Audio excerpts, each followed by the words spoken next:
وہی طرف رہا ہے. یہاں ایک مسئلہ اور بھی یاد رکھنا ہے کہ اگر مثلا جس طرح مرد کو عورت پہ نظر ڈالنے میں سختی ہے، عورت کو مردوں پہ نظر ڈالنے میں اتنی سختی نہیں ہے. کیا مانا؟ مثلا ہم یہاں کھڑے ہیں، آگے سڑک پہ لوگ گزر رہے ہیں تو بس، کیونکہ ان کو توجہ ہماری طرف نہیں، ہماری توجہ ان کی طرف. نہ اس عورت کا ان سے کسی ربط کا امکان ہے. اس سڑک پہ لوگ ہیں، جا رہے ہیں، ہم حج کے لیے جا رہے ہیں، سڑکیں بھری ہوئی ہیں تو عورت کیا کرے؟ جا رہے ہیں. اسی کو لوگ غلط حوالہ دیتے ہیں نا کہ جی حبشی جب کھیل رہے تھے تو بی بی عائشہ تماشا دیکھ رہی تھی. بھائی سوال یہ ہے کہ وہ تو حضور کے کتے پہ سر رکھ کے کھڑی ہے، اور حبشی جو ہے وہ تیر اندازی کر رہے ہیں، اور وہ کرمی مسجد رسول اللہ میں رہے اور حضور کے پردے میں اوڑھ کے کھڑے ہو کے دیکھ رہے، تو اس سے تو کوئی بھی منع نہیں کرتا، کیونکہ اس کھیل میں نعوذ باللہ نہ کوئی نفسانی خواہشات ہیں، نہ کوئی شہوانیت کی بات ہے، بلکہ وہ تو ایک تربیت ہے، اور تربیت بھی وہ جو انسان کی عزت و عزت کے لیے کام آنے والی چیز ہے، استعداد جہاد ہے.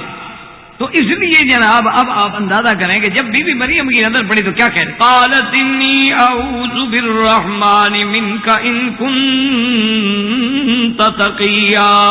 فوراً اب ذرا خدا کے لیے بی بی مریم کے کردار کو بھی سامنے رکھیں اور ہمارے اپنے بیٹیوں کے اور بہنوں کے کردار کو بھی سامنے.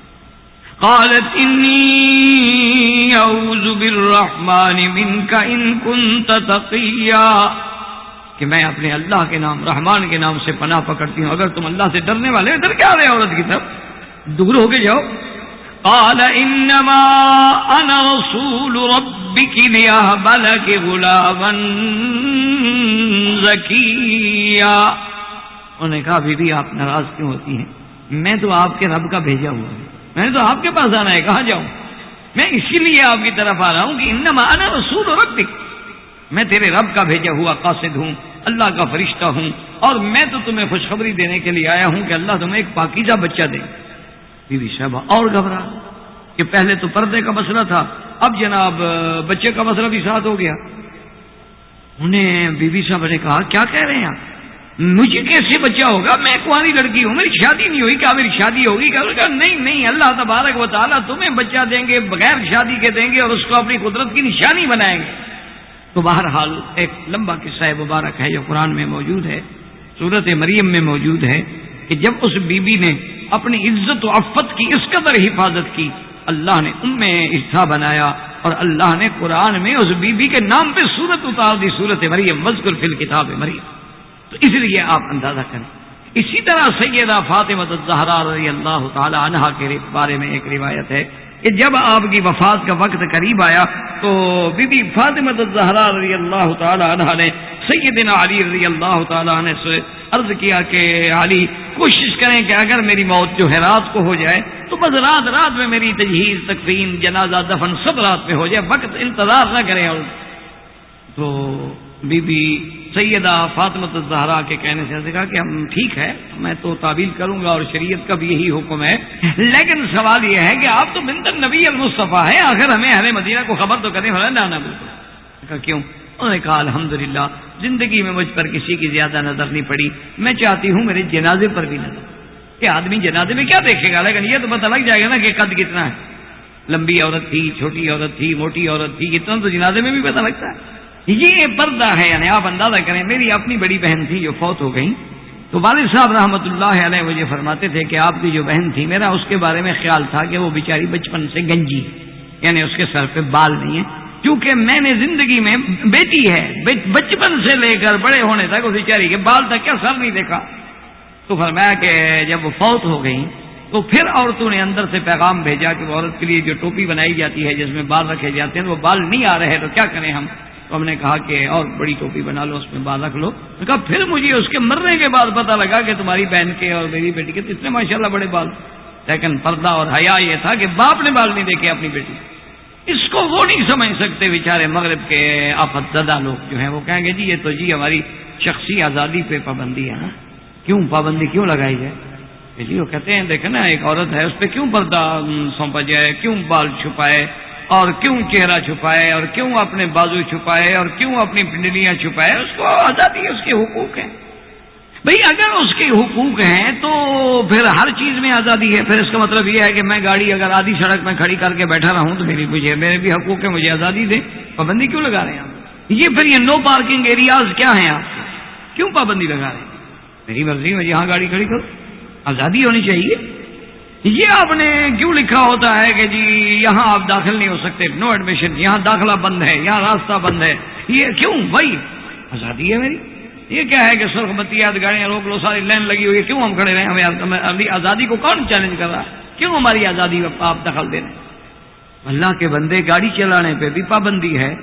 اچھا میری مرضی ہے, پیٹرول آپ ٹینکی ہے میرے پاس 16 لیٹر کی, میں اس میں 120 لیٹر ڈالنا چاہتا ہوں, وہ بھی باقی ڈل رہا ہے, ڈلنے تو آزادی ہے, مجھے آزادی چاہیے نا. آزادی ہے, فکر و نظر ہے.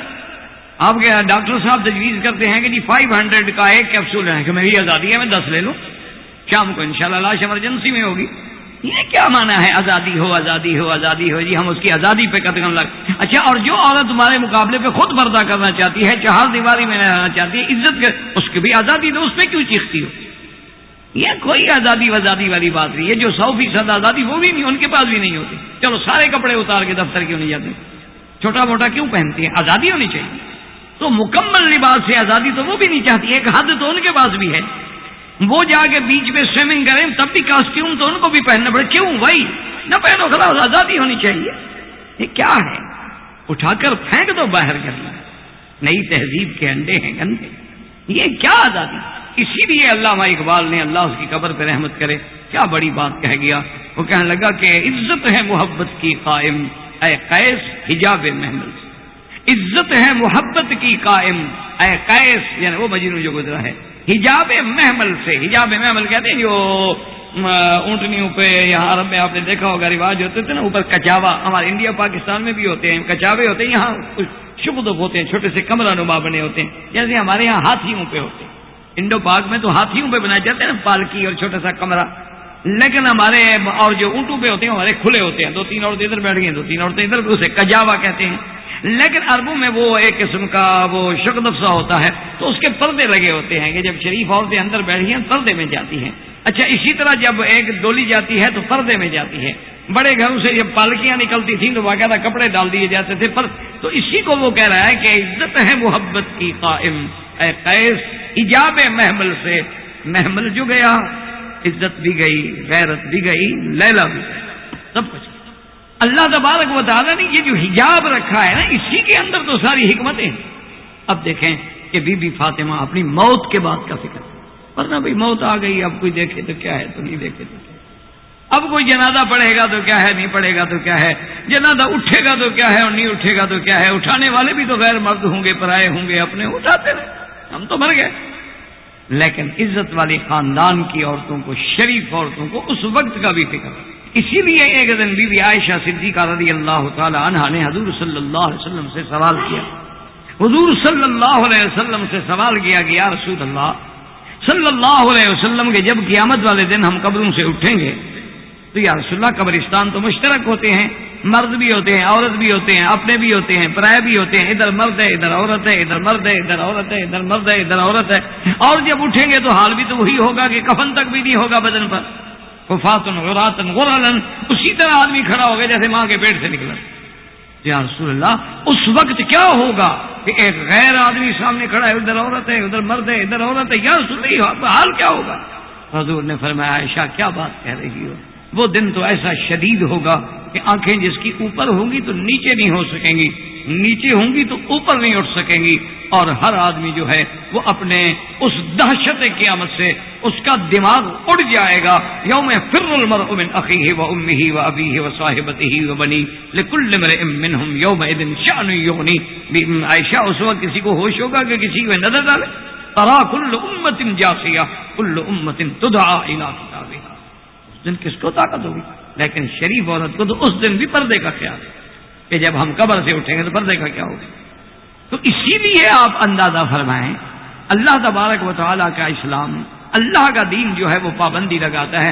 حضور نے فرمایا کہ جب ایک عورت غیر مرد کے ساتھ اکیلے کسی کمرے میں ہو یا کسی جگہ ہو تو تیسرا شیطان ہوتا.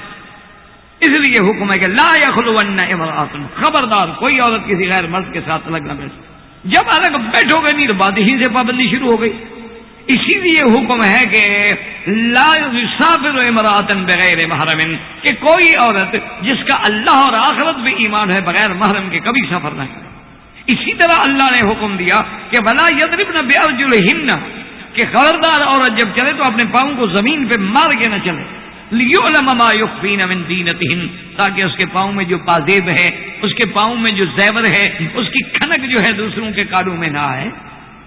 اب دشمن بھی کتنا چالاک ہے، اسلام نے کہا کہ عورت کی پازیب کی جھنکار کوئی نہ سنے، اس نے بولنے والے جوتے پہنوا دیے ہیں کہ جوتے بولتے رہے، پازیب کی جھنکار کی کیا ضرورت ہے؟ اب جوتے جو ہے نا وہ جناب ہیلو ہیلو کریں گے، آئی لو یو کہیں گے، وہ تو اس پہ لگی سب، کیونکہ پہلے محبت اوپر سے شروع ہوتی تھی نا، اب نیچے سے شروع ہوتی۔ اسی لیے کسی فلسفی نے لکھا ہے کہ میں سمجھتا نہیں، حیران ہو رہا ہوں، اس نے کہا کہ اب عرب کا بھی یہی حال ہے اور عجم کا بھی یہی حال ہے کہ مردوں کے کپڑے نیچے ہوتے جا رہے ہیں اور عورتوں کے اوپر ہوتے جا رہے ہیں۔ اس نے کہا پتہ نہیں کہ حد کہاں آئے گی، مرد کہاں تک نیچے جائیں گے اور عورت کہاں تک اوپر جائے گی۔ اب آپ دیکھیں نا جو فیشنیبل لوگ ہیں ان کا توپ نیچے ہو اور پینٹ جو ہے وہ بوٹ کے آدھی نیچے ہو، اور کبھی بیچارے کو مجبوراً کام کرنا پڑے تو 3-4 دفعہ اوپر چڑھانی پڑتی ہے۔ تو اب اسی طرح یعنی اب مردوں کا لباس نیچے ہوتا جا رہا ہے اور عورت کا، اسی لیے عورتوں کا تو اب شلوار اور کے پاجامے اب جو نئے آئے ہیں نا جی، وہ ماشاءاللہ ٹخنے سے اوپر ہوتے ہیں، اب سب دیکھ ہو رہی ہیں ماشاءاللہ، اب اسلام پہ چلنے لگی، اس لیے انہوں نے پاجامہ اور شلوار کا نام بھی مولوی پاجامہ رکھوایا ہے، اس کا نام ہے مولوی پاجامہ، اس کو مولوی بیچارہ ٹخنے سے اوپر پہنتا ہے نا۔ یہ میں کہتا نہیں کسی ڈیزائنر سے آپ پوچھ لیجیے گا کہ کیا باقی مولوی پاجامہ کہا جاتا ہے، گرارا مولوی کہا جاتا ہے۔ آرڈر دے کے ٹیلی فون پہ ساتھ ہنستی بھی ہیں۔ ایک آدمی مجھے کہنے لگا کہ صاحب ایک بات مجھے سمجھ نہیں آئی، میں نے کہا کیا ہو گیا؟ میرے وہ ایک دوست ہے، بہت اچھا قاری ہے، بہت اچھا قرآن پڑھتا ہے ماشاءاللہ، اللہ نے آواز دی ہے اور اللہ نے لہن بھی دیا ہے اور اللہ نے قرات پڑھنے کا بہت اچھا۔ ایک دفعہ پڑھا تو امام حرم میرے ساتھ تھے، ہم باہر گئے ہوئے تھے تو نماز انہوں نے پڑھائی، تو جب وہ قرآن سنا تو امام حرم دنگ رہ گئے، کہنے لگے ماشاءاللہ ماشاءاللہ، اللہ نے آپ پر خصوصی فیض کیا، آپ نے کہاں سے پڑھا؟ پاکستانی آدمی ہوں۔ میں نے کہا یار اتنا اچھا تم قرآن پڑھتے ہو؟ انہوں نے کہا بس اللہ کی مہربانی ہے، مجھے اساتذہ نے پڑھایا، پڑھائی میں پاکستان میں ہوں، نہ میں نے عرب دیکھا ہے نہ میں نے مصر دیکھا ہے۔ یعنی امام حرم اتنے خوش ہوئے، اتنی دعائیں دی، کیونکہ ہم ہوٹل میں تھے اور ہوٹل سے مسجد پہنچتے پہنچتے 1 رکعت نکل گئی، اپنا تو امام حرم خود نماز پڑھاتے، لیکن چونکہ پروگرام میں شامل نہیں تھی یہ بات، وہ ہمارے قاری صاحب پڑھا رہے تھے، تو امام صاحب اتنے خوش ہوئے کہ انہوں نے کہا کہ یار خام خواہ پھر جب بھی تم اکٹھے ہو نا تو نماز تم پڑھایا، تمہاری قرات مجھے بہت اچھی۔ تو وہ مجھ سے ایک دن مسئلہ پوچھنے لگا، کہنے لگا مکی صاحب یہ ایک بات یہ ہے کہ ہم جہاں سے گزرتے ہیں، اپنے ملک میں جائیں، اپنے علاقوں میں جائیں، یا اس نے کہا کہ دیکھیں اب ہانگ کانگ کتنا آزاد ملک ہے، کتنی آزاد روی ہے، اسی طرح جہاں بھی ہم جاتے ہیں یہ عورتیں ہمیں دیکھتی ہیں تو پردہ کر لیتی ہیں اور کسی سے پردہ نہیں کرتی، کیا وجہ؟ انہوں نے کہا کہ آپ یہ فلسفہ مجھے بتائیں کہ بھئی کیا آخر ہم بھی انسان ہیں، ہم بھی دیکھنا چاہتے ہیں، اگر یہ حسن دکھانا چاہتی ہیں تو ہم بھی تو نظارہ کرنا چاہتے ہیں، آخر کو مردہ دل تو ہم بھی نہیں ہوتے نا، ہم بھی کھانا کھاتے ہیں، ہم بھی یہ گندم کھاتے ہیں، ہمارے اندر بھی اس کے اثرات آئیں گے، لیکن یہ آخر ہم سے جب پردہ کر لیتی ہیں تو پھر ہمیں بھی شرم آتا ہے کہ یار وہ عورت پردہ کر رہی ہے، تم مولوی ہو حیا کرو، تم بھی کچھ پردہ کرو۔ لیکن مجھے وجہ سمجھا، میں نے کہا وجہ یہ ہے کہ وہ مرد صرف مولوی کو سمجھتی، داڑھی والے کے بغیر اس کو وہ مرد تصور ہی نہیں کرتی ہیں، تو وہ بیچاری کیا پردہ کریں، تو اس لیے انہوں نے کہا، تو میں نے کہا اس کی وجہ یہ ہے کہ داڑھی ہو تو مرد ہو نا، بغیر داڑھی کے تو اس کی بہن ہے، عورت لگتی ہے اس کو، تو بہن سے کون پردہ کرتا ہے؟ جب بھی کوئی پردہ کرے گا تو بابا کسی بھائی سے کرے گا نا، مرد سے کرے گا نا، اپنی بہن سے بیٹی سے بھی بلا کو پردہ کرتا ہے۔ وہاں سے مثلا ایک آدمی آ رہا ہو، بال بھی اس کے اسی طرح ہو ماشاءاللہ، اور نیچے جناب وہ اس نے جین پہنا ہوا ہو اور اوپر اس نے پھٹی پرانی بنین، وہ جو کبھی کسی اپنا گانے والے نے پھینکی ہو، وہ لیرا ہو چکی ہو، آج کل فیشن اس کو کہتے ہیں، مائیکل جیکسن جب آتے ہیں نا پھر بنین پھینکتا ہے نا، وہ پھر جناب ہائے کر کے لڑکیاں لیتی ہیں، وہ نظارہ دیکھنے والا ہو، ہم مولوی دیکھ لیتے ہیں ذرا پردے سے، فرق کتنا ہوتا ہے کہ ذرا اوٹ سے پردے سے، آپ مانتے نہیں، میں ایک بڑا غلط مولوی ہوں جو مان بھی لیتا ہوں۔ تو کسی نے پوچھا تھا نا اقبال سے کہ شیخ کا اور آپ کا کیا فرق ہے، اس نے کہا میں کہتے تھے ہم نکلے کہ وہ آ رہے تھے اور میں نہیں کر رہا تھا، فرق اتنا ہے۔ انہوں نے کہا فرق کہ شیخ کا اور آپ کا کیا فرق ہے، اس نے کہا میں کہتے تھے ہم نکلے کہ وہ آ رہے تھے اور میں نہیں کر رہا تھا، فرق اتنا ہے۔ انہوں نے کہا فرق صرف اتنا ہے کہ بھی خلاف شرع شیخ تھوکتا نہیں لیکن اندھیرے اجالے میں چکتا نہیں۔ انہوں نے کہا کہ تھوک ڈالے ادھر کعبہ شریف، لا حول ولا قوت، تھوک پر تو بیچارہ دین کی پابندی کرتا ہے، لیکن اندھیرے اجالے میں جو موقع ملے سبحان اللہ۔ تو بہرحال میرے کہنے کا مقصد یہ ہے کہ اللہ پاک رحمت فرمائے کہ اب دیکھیں اسلام نے کیا پابندی لگا دی، اللہ اکبر۔ اسلام نے کہا گھر میں بیٹھو، اسلام نے کہا تبرج نہ کرو، اسلام نے کہا عطر نہ لگاؤ، اسلام نے کہا فیشن کر کے باہر نہ نکلو، اسلام نے کہا پاؤں زمین پہ مار کے نہ چلو، اسلام نے کہا کہ اپنی ظاہری زینت یعنی اوپر والی چادر، اوپر والے کپڑے یہ بھی ماں سوائے محرم کے کسی کے آگے نہ کھولو۔ اسلام نے کہا کہ چہرہ اور ہاتھ اور پاؤں ستر میں شامل نہیں، ستر الگ چیز ہے، حجاب الگ چیز ہے، بات کو سمجھا کریں۔ کیا مانا کہ اب عورت جو بیٹھی ستر کیا ہوتا ہے؟ جیسے ناف سے لے کر گھٹنے تک مرد کا ستر ہے تو ستر میں شامل نہیں، ورنہ اگر ستر میں شامل ہوتی تو پھر تو باپ کے سامنے بھی چہرہ نہ کھول سکتی نا۔ اب باپ کے سامنے عورت جو ہے اپنا باقی حصہ تو نہیں کھول سکتی نا بدن کا، جو خاوند کے آگے کیوں؟ وہ ستر ہے، چہرہ ستر میں شامل نہیں، ہاتھ ستر میں شامل نہیں، پاؤں ستر میں شامل نہیں کہ اب بیٹا ہے بھائی ہے اب ان کے سامنے کھڑی ہے، اتنی کہ ہر وقت وہ ہاتھوں پہ نقاب چڑھائے۔ اسی طرح سے بعض لوگ جو کہتے ہیں کہ دیکھو جی محرم عورت جو ہے، محرم عورت جو ہے اس کے چہرے پہ پردہ نہیں، وہ اللہ کے بندے اگر چہرے کا پردہ نہ ہوتا تو پھر احرام میں کھلے رکھنے کی ضرورت کیا تھی؟ تو پہلے سے کھلا تھا۔ دیکھو نا سوال ہے کہ محرم کے لیے مرد ہو تو سر پہ کپڑا نہ ڈالے، مانا پہلے ہوگا لیکن اب حالت احرام میں نہ ڈالے، عورت بھی چہرے پہ کپڑا نہ ڈالے، اس کا مانا پہلے تو ڈالے صرف حالت احرام میں نہ ڈالے۔ تو یہ اجازت اس وقت تک ملی جب تک وہ احرام میں کتنی دیر رہے گی؟ اچھا سب احرام میں ہوں گے، سب کی زبان پہ لبیک ہوگا، لا رفث ولا فسوق ولا جدال فی الحج کا حکم ہوگا، اور اس کے بعد بھی یہ عالم ہے کہ حضور کے پیچھے صحابی بیٹھے ہیں، ایک عورت ہے انہوں نے جو دیکھا حضور نے اس کا منہ پکڑ کے پھیر اور نظر دیکھو، عورت میں نظر مت ڈالو، حضرت فضل تھے عباس۔ تو اسی طرح سے اور بی بی عائشہ فرماتی احرام کی حالت میں اذا حاذین الرجال صدلنا علی وجوہنا کہ اگر مرد سامنے آ جاتے تھے تو ہم کپڑا لٹکا لیتے تھے اور مرد چلے جاتے تھے تو ہم کپڑا اٹھا لیتے تھے۔ تو اسلام نے آغاز پہ پابندی، اچھا حکم دیا کہ کوئی بات کرے تو نرم قول سے بات نہ کرو تاکہ دوسرے کے دل میں بیماری پیدا نہ ہو جائے۔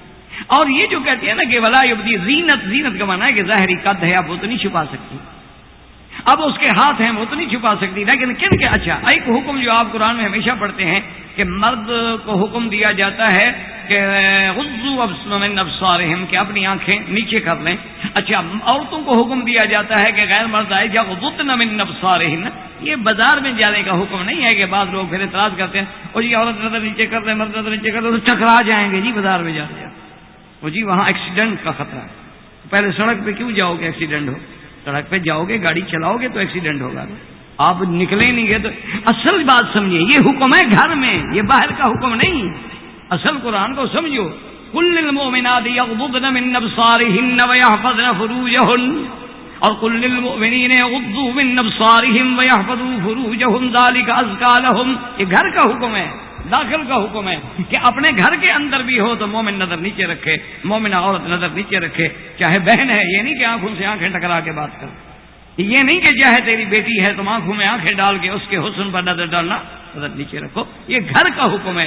باہر جب نکلو گے تو یدنین علیہن من جلابیبہن، یہ باہر کا حکم ہے کہ اگر باہر جانا پڑے تو پھر لمبی چادر لینی ہوگی، سارے بدن کو ڈھانپنا ہوگا، اور آنکھ بھی حتیٰ کہ مفسرین فرماتے ہیں کہ ایک آنکھ کھلی رکھے، دونوں کھلی نہ رکھے، دونوں کھلی رکھنے میں پھر بھی حسن ہے، ایک آنکھ کھلی رکھے تو اس میں حسن بھی نہیں رہے گا اور اندیشہ فساد بھی نہیں رہے گا، تب باہر نکل۔ اچھا کوئی بات مانگے، کوئی چیز مانگے، وَإِذَا سَأَلْتُمُوهُنَّ مَتَاعًا فَاسْأَلُوهُنَّ مِنْ وَرَاءِ حِجَابٍ، اگر کوئی چیز مانگنی ہو تو پردے کے پیچھے، اور پھر اسی پہ عمل کیا محمد رسول اللہ صلی اللہ علیہ وسلم کی، جب عورتیں بیعت کے لیے آتی پردے، سوال جواب پردے، اور اسی طریقے سے عمل کیا صحابیات نے کہ بیویاں جب نماز کے لیے نکلتی تو بی بی صاحبہ کہتی ہیں کہ ان کے سروں پہ لمبی لمبی چادریں ہوتی تھیں اور بالکل ایسے معلوم ہوتا تھا جیسے ان کے سروں پہ پرندے بیٹھے ہوئے ہوں، اور پھر وہ مسجد میں آتی تھیں، یعنی مسجد میں نماز کے لیے آئیں تو پردہ، باہر نکلیں تو پردہ، اور کسی غیر سے بات کریں تو پردہ، اور نرم زبان سے بھی بات نہ کریں۔ اسلام نے یہ سارا پابندی کیوں لگائی ہے؟ تاکہ گناہ پیدا ہی نہ ہو، اور وہ جو شہوانیت ہے، وہ جو عریانیت ہے، وہ جو خود سے باطن ہے وہ باہر نہ آئے، اگر آئے گا تو پھر اس کو کون روکے گا؟ آپ حیران ہوں گے کہ حضرت مالک بن دینار نے ایک واقعہ لکھا ہے، فرمایا کہ میں حج پہ آ رہا تھا کہ میں نے دیکھا کہ ایک بوڑھی عورت ہے اور ایک اکیلی بیٹھی ہوئی ہے قافلے سے بچھڑ کے، اور ایک درخت کے نیچے بیٹھی ہے۔ میں قریب گیا تو میں نے السلام علیکم کہا، اس نے آہستہ سے مجھے سلام کا جواب دیا، تو میں نے کہا کہ بی بی کہاں جانا ہے؟ اس نے کہا وَلِلَّهِ عَلَى النَّاسِ حِجُّ الْبَيْتِ مَنِ اسْتَطَاعَ إِلَيْهِ سَبِيلًا، یعنی میں حج پہ جا رہا ہوں۔ میں نے کہا بیٹی اماں تمہارا کوئی اولاد نہیں؟ فرمایا الحمدللہ الذی وہب لی علی الکبر اسماعیل و اسحاق. میرے دو بیٹے ہیں، ایک کا نام اسماعیل ہے، ایک کا نام اسحاق. میں نے کہا بی بی آپ کا نام کیا؟ فرمایا وذکر فی الکتاب مریم. ہم مالک ابن دینار فرماتے ہیں کہ میں نے سارے سفر میں جب کلام کیا بی بی نے جواب نہیں دیا، قرآن کی آیت، ہر جواب میں قرآن کی آیت پڑھتی رہی. میں حیران ہو گیا. میں نے کہا کہ اماں تیری قرآن پہ کتنی بڑی نظر ہے. تو اس نے کہا لعلہم یتفکرون، یہی تو قرآن کہتا ہے کہ میرے اندر فکر کرو، میرے اندر غور کرو. تو اسلام تمہیں وہ عورت بنانا چاہتا ہے کہ تیری زبان پہ قرآن ہو، تیرے بدن پہ قرآن کے احکام ہوں، تیری قول میں، تیرے اعمال میں، تیرے افعال میں، اور تیری عزت و عفت کا اتنا محافظ بنانا چاہتا ہے کہ جیسے قیمتی موتی صدف سے باہر نہیں آتا، جیسے ڈائمنڈ کو کوئی کھلے عام سڑکوں پہ نہیں پھینکتا، جیسے اہم سے اہم قیمتی نوٹ کو کوئی ایسے نہیں پھینک دیتا. اسلام نے تمہیں عزت دی ہے، عفت دی ہے، حیا دیا ہے، شرم دیا ہے. اور اگر یہ سارا قائم ہے تو حجاب سے قائم ہے، اور اگر محمل نہ رہا تو پھر نتیجہ کیا ہوگا؟ عزت بھی گئی، غیرت بھی گئی، لیلا بھی گئی. وآخر دعوانا ان الحمدللہ رب العالمین. برادران اسلام، واجب الاحترام بزرگوں، دوستوں، بھائیوں، عزیز نوجوانوں، الحمدللہ ثم الحمدللہ مسجد مستشفیٰ میں ڈاکٹر حضرات کے زیر اہتمام اس پروگرام میں اسلام اور عورت کے عنوان پہ جو دروس ہو رہے ہیں، ان دروس میں الحمدللہ ثم الحمدللہ احکام پردہ کے بارے میں تقریباً اپنے علم کے مطابق طالب علمانہ کاوش کے ساتھ جتنی امکان تھا وہ عرض کر دیا. تو اب اسی طرح مجموعی طور پہ یہ بات سمجھیں کہ اللہ نے، اسلام نے عورت کو اتنا بڑا عزت، شرف اور مقام بخشا ہے. جیسے میں نے آپ کے سامنے یہ آیت تلاوت کی کہ اللہ نے کوئی فرق نہیں رکھا، مسلمین مسلمات، مومنین مومنات، قانتین قانتات، صادقین صادقات، صابرین صابرات.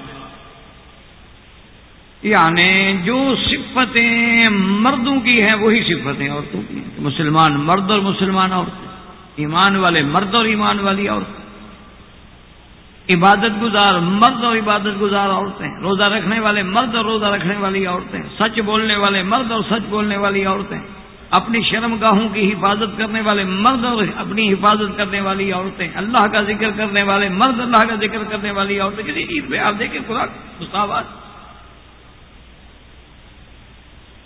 اسی طرح مساوات کا معنی یہ نہیں ہوتا کہ ہم اپنے عقل سے مساوات کا ترجمہ گھڑیں. کوئی کہے کہ جی 5 انگلیوں کو برابر کر دو، تو اگر ہم ان کو برابر کریں گے تو آپ تو بیکار ہو جائیں گے، آپ کوئی چیز پکڑ ہی نہیں سکتے، آپ ہاتھوں سے کام ہی نہیں کر سکتے. پھر آپ کے اور ایک چوپائے کے پاؤں یا ہاتھ میں کیا فرق رہے گا؟ یہ جو اللہ نے فرق رکھا ہے کہ بھئی یہ ابہام ہے، یہ سبابہ ہے، یہ وسطیٰ ہے، اور بن خنصر ہے، یہ بن سر ہے، اور یہ اتنا چھوٹی ہے، پھر یہ یہاں ہے، پھر یہ یہاں ہے، پھر فاصلہ ہے، پھر یوں ہے، پھر اس کے گلائی میں، طول میں، عرض میں جو فرق ہے، اسی میں تو حکمت ہے. اگر سب ایک جیسے ہوں تو سوال ہی پیدا نہیں. اگر اللہ تبارک و تعالی ہمارے منہ میں جو اللہ نے دانت رکھے ہیں، اگر ان سب کو ایک سائز میں بنا دیں کہ داڑھ بھی ویسی ہو، ان میں یہ مساوات ہونی چاہیے، یہ تو کبھی نہیں ہو سکتی. پاؤں کی انگلیوں میں جی مساوات ہونی چاہیے. اور اگر کل ایک جاہل یہ مطالبہ کرے کہ جی عورتوں کو حمل ہوتا ہے، مردوں کو بھی ہونا چاہیے، مساوات ہونی چاہیے، یہ تو جہالت ہے. یہ تو اتنی بڑی یعنی واضح بےہودگی ہے کہ جس کا کوئی صاحب عقل انسان تصور ہی نہیں کر سکتا. اللہ نے جہاں مساوات ہے وہاں مساوات رکھی کہ مرد اور عورت میں کوئی فرق نہیں. فرمایا خلقناکم من ذکر و انثی، تو ہم نے تم سب کو ایک مرد اور ایک عورت سے پیدا کیا ہے. اسی طرح فرما دیا ہے کہ اگر مسلمان مرد ہو سکتا ہے تو عورت بھی ہو سکتی ہے، مومن مرد ہو سکتا ہے تو عورت بھی ہو سکتی ہے. اسی طرح آپ دیکھیں کہ عابدہ اور عالمہ اور مفسرہ اور محدثہ، بڑی صحابیہ، یعنی عورت ہو سکتی. تو اس لیے اللہ تبارک و تعالی نے عورت کو وہ عزت و مقام بخشا ہے کہ اگر صاحب عقل، صاحب خرد، صاحب فکر و نظر غور کرے تو اس کو تسلیم کرنا پڑے گا کہ اسلام نے بڑی عزت دی ہے، اور جہاں مساوات نہیں کی وہاں نہ کرنے میں بہتری. اب دیکھیں نا جی کہ روشنی ہر کسی کو اچھی لگتی، لیکن رات کو آپ کو نیند نہیں آتی جب تک کہ آپ روشنی ختم نہ کریں، پھر آپ کو اندھیرے کی ضرورت. آپ دن میں سوتے ہیں تو آپ جناب کھڑکیوں پہ اور دروازوں پہ اور بڑے دبیز پردے ڈالتے ہیں، کیوں بھی طرح ماحول خوابناک ہو جائے، اس میں تھوڑا اندھیرا ہو جائے. اگر روشنی ہوگی تو نیند نہیں آئے. تو اس لیے ہمیشہ یاد رکھیں کہ اسلام نے جو اس کو حریت دی، آزادی دی. اب جن چیزوں میں اللہ نے ایک اس کے نیچر میں فرق ہے، فطرت ہے، کہ عورت میں قوت انفعالیت اور مرد میں فعالیت، اللہ نے یہ دو چیزیں رکھی. اچھا، اسی طرح کوئی عورت جو ہے وہ نبی نہیں بن سکتی، کیونکہ اس کے اندر نقصان ہے. دین کا نقصان ہے کہ ایک عورت ہے ایام حیض میں نماز نہیں پڑھ سکتی. ایک آدمی پورا مہینہ نماز پڑھے اور ایک عورت جو ہے وہ 21 دن نماز پڑھے یا 23 دن نماز پڑھے، صاف بات ہے اس کے ثواب کو تو نہیں پہنچ سکتی. اسی طرح ایک عورت ہے، اس کے نفاس کے دن بعض اوقات وہ 40 دن تک ممتد ہو جاتے ہیں، وہ نماز نہیں پڑھتی. بعض اوقات عورتیں جو ہیں وہ استحاضہ کی بیماریوں میں مبتلا ہو جاتی ہیں. تو اس لیے اللہ کا نظام ہے کہ عورت نبی نہیں بن سکتی، لیکن نبی کی ماں بن سکتی، نبی کی بہن بن سکتی، نبی کی بیٹی بن سکتی، نبی کی بیوی بن سکتی ہے. اس طرح اللہ نے اس کے مقام کو اونچا کر. تو اسی ضمن میں یہ عرض کر رہا تھا کہ بعض چیزوں میں خاص طور پہ مستشرقین اور مستشرقین کے بعد ہمارے بعض وہ مفکرین جن کے افکار کو باطل نے خریدا ہے. ہمارے بڑے بڑے اصحاب قلم ہوتے ہیں، بڑے بڑے اصحاب فکر و نظر ہوتی ہیں، اور ہم ان کی باریکیوں اور ان کے پسے پردہ نہیں پہنچ سکتے، لیکن وہ حالانکہ بیچارے جو ہیں ان کو کسی رنگ میں خریدا جا چکا ہو. تو وہ سب سے بڑا اعتراض یہ کرتے ہیں کہ دیکھو جی یہ کیا مساوات ہے کہ اللہ تبارک و تعالی نے دو عورتوں کی شہادت کو ایک مرد کے برابر کر دیا. اور یہ مسئلہ کسی مولوی کا نہیں بلکہ قرآن نص ہے. وَاسْتَشْهِدُوا شَهِيدَيْنِ مِن رِّجَالِكُمْ فَإِن لَّمْ يَكُونَا رَجُلَيْنِ، اگر تم دو گواہ نہ لا سکو، دو مرد نہ ملے تو پھر ایک مرد کے مقابلے پہ دو عورتیں. تو انہوں نے کہا کہ دیکھو جی اللہ نے یہاں گویا کہ عورت کو آدھا کر دیا مرد کے، کہ اس کی گواہی جو ہے وہ آدھی ہے. اسی لیے پھر اس کو وہ ذرا عجیب انداز میں پھیلاتے ہیں کہ دیکھو جی وہ ہم پارلیمنٹ میں MNA ہے لیکن جی آدھی ہے، وہ دیکھو جی وہ تو منسٹر ہے لیکن دیکھو جی مولوی کہتے ہیں وہ آدھی ہے، دیکھو جی وہ تو ایک بہت بڑے کالج کی پرنسپل ہے لیکن مولوی صاحبان کہتے ہیں جی آدھی ہے.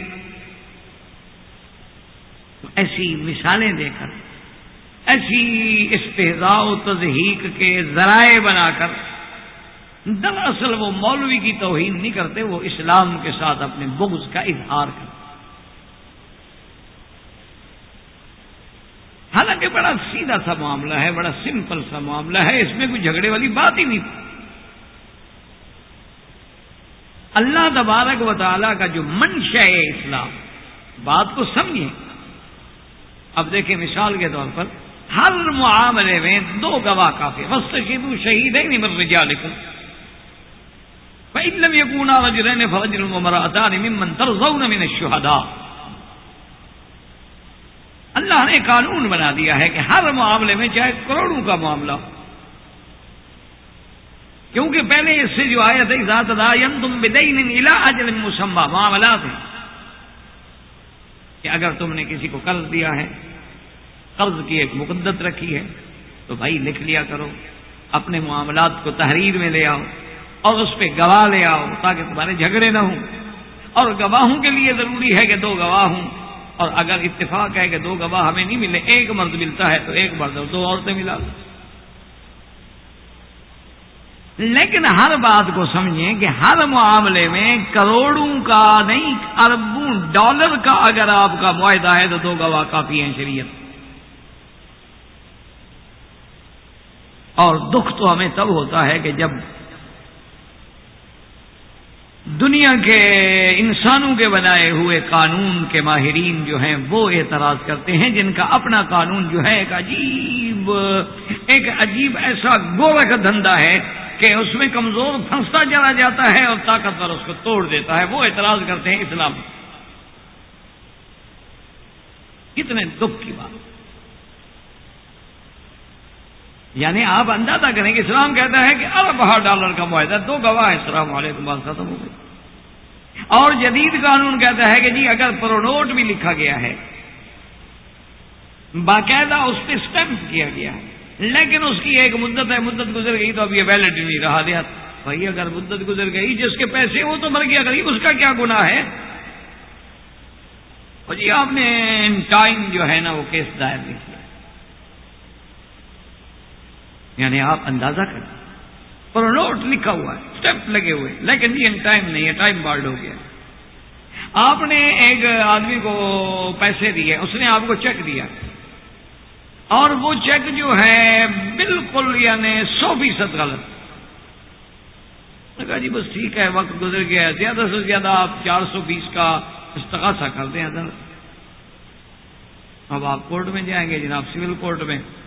اگر آپ کے حق میں فیصلہ بھی ہو جائے وہ اپیل کر دے گا سیشن میں، سیشن میں بھی آپ کے حق میں فیصلہ ہو جائے وہ جائے گا ہائی کورٹ میں، اس میں بھی آپ کے حق میں چلا جائے وہ جائے گا فل بینچ ہائی کورٹ میں، اس میں بھی آپ کے حق میں فیصلہ ہو جائے وہ جائے گا سپریم کورٹ میں، سنگل بینچ میں، پھر ڈبل بینچ میں، پھر فل بینچ میں، اتنے تک انشاءاللہ یہ آپ مر جائیں گے یا وہ مر جائے گا. اتنا عرصہ مقدمات کو لگے گا. ہمارے ہاں ایک مسئلہ مشہور ہوتی ہے کہ جی دیوانی مقدمات کا معنی ہے آدمی دیوانہ ہو جائے، اور یہ حقیقت ہے. اب دیکھیں اسلام کا عدل دیکھیں کہ اسلام کہتا ہے کہ $1,000 کا معاملہ ہے تو 2 گواہ چاہیے، لیکن مرد اور عورت کے زنا کے لیے 4 گواہ چاہیے. کیوں بھائی 2 گواہ؟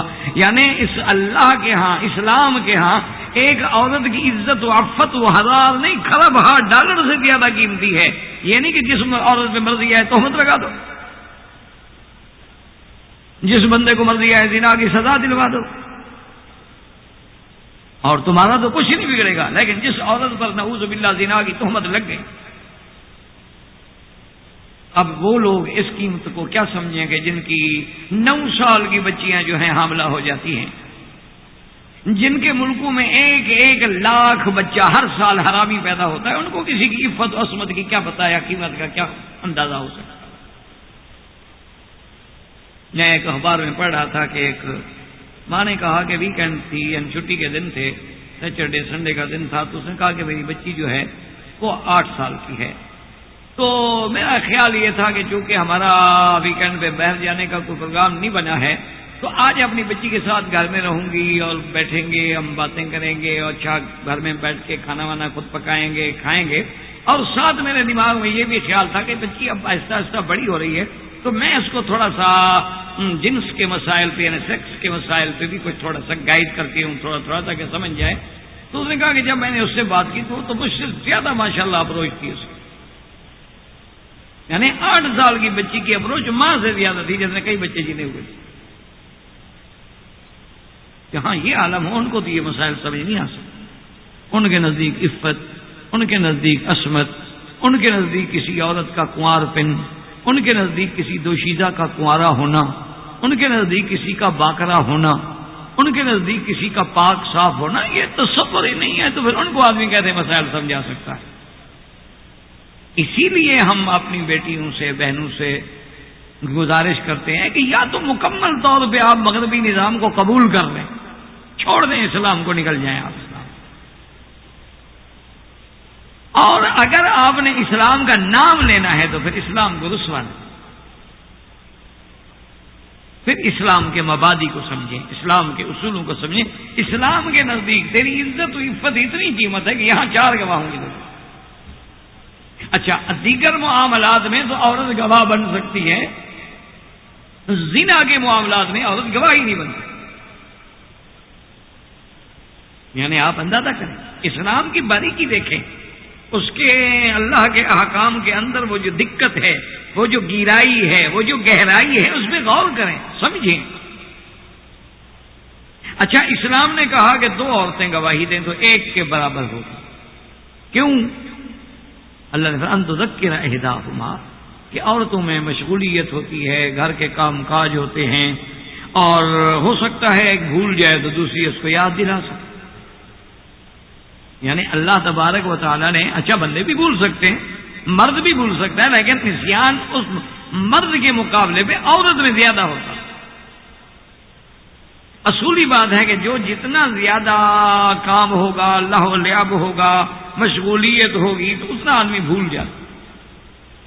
اور دوسری وجہ یہ ہے، علماء نے لکھا ہے کہ اس کی شہادت کو اللہ نے 2 عورتوں کی شہادت کو 1 کے برابر قرار دیا ہے۔ اس کی وجہ یہ ہے کہ سب سے پہلے تو اسلام یہ چاہتا ہے کہ عورت گواہ ہی نہ بنے، تاکہ وہ عدالتوں کے اور گواہیوں کے اور چکروں میں پڑے ہی نہیں، اس کا یہ کام ہی نہیں ہے، اس کو گواہ مت بنا، وہ تو مجبوری تھی۔ علم تکونا رجلین، قرآن کو سمجھو، اللہ کہتے ہیں کیونکہ اب ہم سفر میں ہیں، مسافر ہیں، فَإِلَّمْ تَكُونَا رَجُلَيْنِ فَرَجُلٌ وَامْرَأَتَانِ، اگر 2 مرد نہ ہوں، نہ ملیں، گواہ نہیں ملتے، 1 مرد مل رہا ہے، 2 عورتیں مل رہی ہیں، بندہ مر رہا ہے، وہ وصیت کر رہا ہے، اب کیا کرو بھائی؟ چلو بھائی 1 کے ساتھ 2 کی شہادت۔ ورنہ اسلام یہ چاہتا ہے کہ عورت کا مقام گھر ہے، عورت کا مقام 4 دیواری ہے، عورت کا مقام اس کا اپنا مسکن ہے، عورت کا مقام کچہری نہیں، عورت کا مقام تھانہ نہیں، عورت کا مقام کورٹ نہیں، عورت کا مقام عدالتوں کے دھکے کھانا اور چکر لگانا نہیں، عورت کا یہ مقام نہیں ہے کہ وہ بیچاری گھروں سے نکل کے گواہ ہے تو پھر گواہ جانا پڑے گا جب بھی عدالت بلائے۔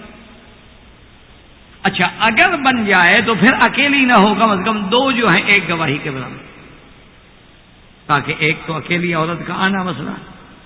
دوسری بات یہ ہے کہ جب آدمی کورٹ میں پیش ہوتا ہے، مدعی کا بھی وکیل ہے اور مدعا علیہ کا بھی وکیل۔ اب عورتیں گواہی دے رہی ہیں جس کے حق میں، اگر 1 عورت کی گواہی 1 مرد کے برابر ہوتی تو جب وہ عورت گواہی دینے کے لیے آتی تو جو وکیل ہے، جو اس کا مخالف وکیل ہے، لائر ہے، وہ کراس ایگزامینیشن میں یعنی جرا کے اندر وہ تو اس کا جناب اللہ معاف کرے، اس کا تمام شجرہ نسب کھول کے رکھ دے گا کہ جناب یہ عورت گواہی دینے کے لیے آئی، عورت ہو کے گواہی کے لیے آئی ہے، یہ رات عورت کا کام گھر میں بیٹھنا ہے، کیوں آئی ہے گواہی؟ اس کے ناجائز تعلقات ہیں، یہ تو اپنی دوستی نبھانے کے لیے آئی ہوئی ہے، ورنہ عورت کسی کے لیے گھر سے نکلتی ہے جناب، تو آپ تو مقدمہ جیتیں یا ہاریں، اس پہ تو الزام لگ گیا، اس کی عزت تو ہمیشہ کے لیے ختم ہو گئی۔ مقدمے کو آگ لگائیں، آپ ہار جائیں یا جیت جائیں، لیکن اس نے اپنے موکل کو بچانے کے لیے، اس کی شہادت کو بے اثر کرنے کے لیے جس سے گواہی دے رہی ہے اس کے حق میں دوستی لگا دی کہ جناب اس کے ناجائز تعلقات۔ اور یہی آج کل معاشرے میں ہو رہا ہے۔ آج بھی آپ کے انڈو پاک میں اور دیگر ممالک میں آپ دیکھ لیں کہ اگر کوئی چوری ہو گئی ہے، کوئی ڈکیتی ہو گئی ہے، کوئی گھر کا نقصان ہو گیا ہے، پولیس سب سے پہلے آ کے یہ پوچھتی ہے کہ جناب آپ کے ملازم کتنے عرصے سے ملازم ہیں، آپ کے گھر میں کون آتا جاتا ہے، آنے جانے والوں میں جناب کوئی آدمی غلط تو نہیں، آپ کے پاس آنے جانے والوں میں کسی آدمی نے آپ کی لڑکی کا کوئی رشتہ تو نہیں مانگا تھا، آپ نے انکار کر دیا ہو، آپ کے آنے جانے والوں میں کسی کی آپ کی لڑکی کے ساتھ کوئی چیٹنگ کے دوران غصہ ناراضگی ہوئی، اس نے دھمکی دی، سب سے پہلے کام یہی سے شروع کریں گے وہ۔ اچھا، اور اس کے بعد جناب جب کسی مدعی کا چونکہ پولیس کو جب کوئی کیس نہ ملے، چوری کا سراغ نہ ملے، تو اب جناب مدعی بیچارہ روئے، فریاد کرے اور اوپر جائے، افسران کے پاس جائے، کبھی ایس پی، کبھی ڈی آئی جی، کبھی آئی جی، کبھی او، کبھی گورنر، کبھی فلاں درخواستیں دے اور تنگ کر دے ان کو کہ جناب میری چوری ہو گئی، اور پولیس خاموش بیٹھی ہوئی ہے، تو پولیس والے جناب آرام سے مدعی کو بلا کے کہتے ہیں کہ جناب ہم نے تفتیش کی ہے اور آپ اپنی بیگم کو کل تھانے لے آئیں۔ وہ جناب میری بیگم کا کیا گناہ، چوری بھی میری ہو گئی؟ انہوں نے کہا نہیں جناب، وہ ہمیں تفتیش میں پتہ چلا ہے آپ کی بیگم کا کچھ مسئلہ گڑبڑ ہے۔ اب وہ شریف آدمی کہے گا ٹھیک ہے جناب میری چوری معاف، مہربانی کریں میری اور بےعزتی تو نہ کریں، میری چوری ہو گئی، تھانے پہ بھی میں اپنی بیوی کو لے آؤں۔ انہوں نے کہا جناب میری چوری ہوئی نہیں، میں نے جھوٹ بولا تھا۔ انہوں نے کہا دفعہ جائیں۔ آج کل تو خیر ہمارے ملکوں کی پولیس بہت ایڈوانس ہو گئی ہے، ان میں کئی مقصد ہے، فورسز بن گئی ہیں، کئی اقسام بن گئے ہیں، ایک سول پولیس ہے، ایک اسپیشل پولیس ہے، ایک ایلیٹ پولیس ہے، اور جناب ایک پتہ نہیں کیا کیا اقسام بن گئے ہیں، عنوان بن گئے ہیں۔ بلکہ ایک دفعہ آیا تھا، ایک دفعہ میں نے ایک اخبار میں پڑھا تو ان نے سوال کیے تھے، اسئلہ تھے کہ بھئی سب سے اچھی پولیس کس کی ہے؟ انہوں نے کہا اسکاٹ یارڈ کی ہے، کہ وہ انہوں نے کہا کیسے؟ انہوں نے کہا وہ 3 دن میں جو ہے کم سے کم جرم کی تہ تک پہنچ جاتے ہیں کہ کیوں ہوا، کیسے ہوا اور کس نے کیا ہو۔ انہوں نے کہا کہ اچھا، اس کے بعد انہوں نے کہا جی اس کے بعد تو اپنی انڈو پاک کی پولیس جو ہے وہ ان سے بھی اچھی ہے۔ انہوں نے کہا کہ انہوں نے کہا چوری سے پہلے ان کو پتا ہوتا ہے کہ چوری کب ہو، ان کو تو 3 دن بعد پتہ لگتا ہے، ان کو 3 دن پہلے پتا ہوتا ہے۔ اچھا، اب بعض ہمارے پولیس افسران جو ہیں وہ تو اتنا سمجھدار ہے ماشاءاللہ، بڑا محفوظ ترین وہ ڈاکہ مرواتے ہیں کہ مجرم کو پکڑ کے ایک عام قانون میں یعنی آوارہ گردی میں 109 میں اس کو اپنا تھانے میں بند کرتے ہیں، رات کو نکالیں گے ڈکیٹی کرو بیٹا اور صبح سے پہلے پہلے واپس آ جائیں، وہ ڈکیٹی کر کے واپس پھر اس کو تھانے میں رکھ دیں، اور اس کے بعد جناب دنیا کا کوئی قانون اس کو سزا حضرت یہ تو جوڈیشل لاک اپ میں تھا جناب، اس نے کیسے چوری کی؟ کمال کی بات ہے، آپ کو دھوکہ لگ رہا ہے۔ اور ایسا کئی دفعہ ہوا، ایک دفعہ تو عجیب تماشا ہوا کہ ایک آدمی کی چوری ہوئی، وہ صبح کو ذمہ دار کو لے کر مقامی تھانے پہ پہنچا، ایس ایچ او صاحب نے پوچھا کہ اچھا جی کیا چوری ہونا، یہ ہوا وہی، اچھا بھی ٹھیک ہے لکھواؤ۔ آخر میں اس نے کہا کہ بھائی آپ کو کسی پہ کوئی شک، کوئی شبہ، کوئی اشتباہ؟ تو اس نے کہا جی سچی بات۔ انہوں نے کہا سچی بات؟ نے کہا آپ ہی تو تھے رات، شک تو نہیں، مجھے یقین ہے کہ آپ تھے جناب رات، وہ خود رات کو چوری میں۔ جب یہ عالم ہو جائے تو اس لیے اسلام نے اہتمام کر دیا کہ کسی عورت کی عزت کو کورٹ میں اچھالا نہ جا سکے۔ 2 عورتیں گواہی دے رہی ہیں، اب 2 عورتوں کا ایک آدمی سے ناجائز تعلق نہیں ہو سکتا۔ اچھا اگر ہو خدا نہ خاصا دونوں کٹھی ہو گئے، اس کے لیے نہیں آ سکتی کورٹ میں، الگ الگ تو چاہے آ جائیں، لیکن دونوں ایک مقدمے میں کٹھی ہو جائیں، ان میں تو رکاوٹ ہوگی، ان میں تو دشمنی ہوگی، وہ ایک آدمی کے حق میں کیسے گواہی دے گی؟ اللہ نے اس کی عزت و عصمت کے تحفظ کے لیے، اس کی حفاظت کے لیے یہ پابندی لگا دی کہ 2 عورتیں ایک کے برابر ہیں۔ یہ نہیں کہ عورت کی توہین کی جا رہی ہے، عورت کی عزت کی حفاظت کی جا رہی ہے۔ اللہ نے زنا میں عورت کی گواہی نہیں رکھی کیونکہ ایک اس کی ہم جنس ہے، اس کے ساتھ ظلم ہوا ہے، وہ بیچاری کیسے گواہی دے؟ اور اگر اس کی گواہی رکھ دی جائے تو پھر کورٹ میں جو سوالات ہوں گے، کیا وہ اس کا ایک شریف عورت سامنا کر سکتی کہ تم نے اپنے آنکھوں سے کیا دیکھا؟ کیا بتائے گی وہ بیچاری؟ ہمارے شریف عورتیں جو ہیں وہ تو یعنی شادی کے بعد 2 سال 3 سال تک جو ہے اپنے ماں باپ اور شوہر کے ماں باپ کے سامنے بیٹھ کے اپنے شوہر کے ساتھ بیچاری بے تکلف ہی نہیں کرتی کہ کہیں سسر نہ دیکھ لے، کہیں میری ساس نہ دیکھ لے، کہیں میری نندے نہ دیکھ لیں، کہیں بھابیاں نہ دیکھ لیں، کہیں کیسی عورت ہے۔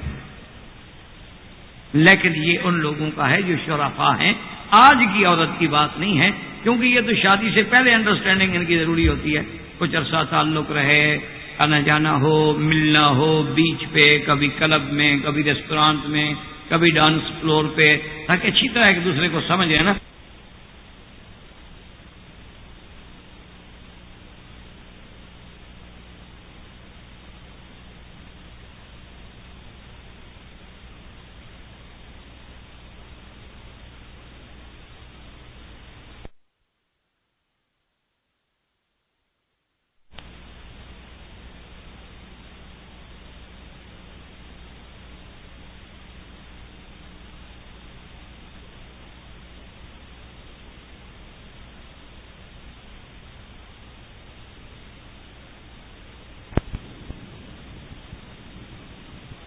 اس لیے اسلام کا پر یہ اعتراض کرنا جو ہے ظلم ہے۔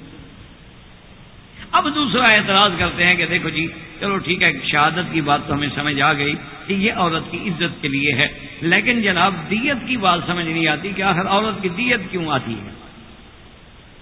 مرد بھی مر گیا، عورت بھی مر گئی، وہ بھی انسان ہے، وہ بھی انسان ہے۔ اس کے لیے تو مثلا علی سبیل المثال دیت ہو 1 لاکھ اور عورت کی ہو جائے 50,000 کیوں بھائی؟ کیا عورت کو اسلام جو ہے انسان نہیں سمجھتا؟ اس کا معنی یہ ہے کہ جیسے آدھی گواہی تھی اسی طرح یہ آدھا انسان ہے۔ پورے انسان کی دیت جو ہے وہ تو 1 لاکھ تھی اور اس کی آدھی دیت ہو رہی ہے، اس کی کیا وجہ؟ اس مسئلے کو بھی پورے مستشرقین، اعداء اسلام، اعداء دین پوری دنیا میں اچھالتے ہیں، اور افسوس یہ ہے کہ ایک تو مسلمانوں کے پاس طاقت نہیں، قوت نہیں، میڈیا نہیں، اور سب سے بڑی بات ہے کہ اس طرف سوچ ہی نہیں اور فکر ہی۔ ورنہ آدمی کو سوچ ہو، فکر ہو تو پھر عقل عیار ہے، 100 بھیس بنا لیتی ہے، وہ بھی کوئی نہ کوئی راستہ تو نکالے نا۔ تو اب جناب یہ ہے کہ اس پر بھی وہ بڑی نعوذ باللہ اسلام کے بارے میں توہین آمیز باتیں کرتے ہیں۔ دیکھو جی عورت کی دیت کیوں الگ؟ تو اب جناب آپ اس مسئلے کو بھی سمجھیں، اسلام کا عدل دیکھیں۔ مثال کے طور پر میرا یہ ایک ٹیپ ریکارڈر ہے، اس کی قیمت ہے مثال سمجھانے کے لیے 100 ریال۔ اگر یہ میرا نقصان ہو جائے تو آپ مجھے 100 ریال دلائیں گے، اور ایک ٹیپ ریکارڈر ہے، اس کی قیمت ہے 6,000 ریال، حالانکہ یہ اس سے چھوٹا ہے، اس کی قیمت 7,000 ریال۔ تو اگر یہ بھی ٹوٹ جائے، آپ کہیں گے کمال کرتے ہیں جناب، اتنا بڑا ٹیپ ریکارڈر ٹوٹ گیا تو اس کا تو 150 اور یہ چھوٹا سا ٹوٹ گیا، اس کا ہم آپ کو 6,000 دیں۔ اگر کسی آپ منصف آدمی کے پاس جائیں گے، وہ یہی بات کرے گا کہ جناب جتنا نقصان ہوا ہے وہ آپ بولیں، نہ وہ زیادہ کا مطالبہ کرے اور نہ وہ کم دے۔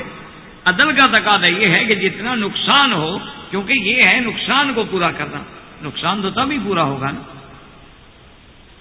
اب جناب سمجھیں کہ اگر ایک مرد ایکسیڈنٹ میں مر جائے تو کتنا نقصان ہوا؟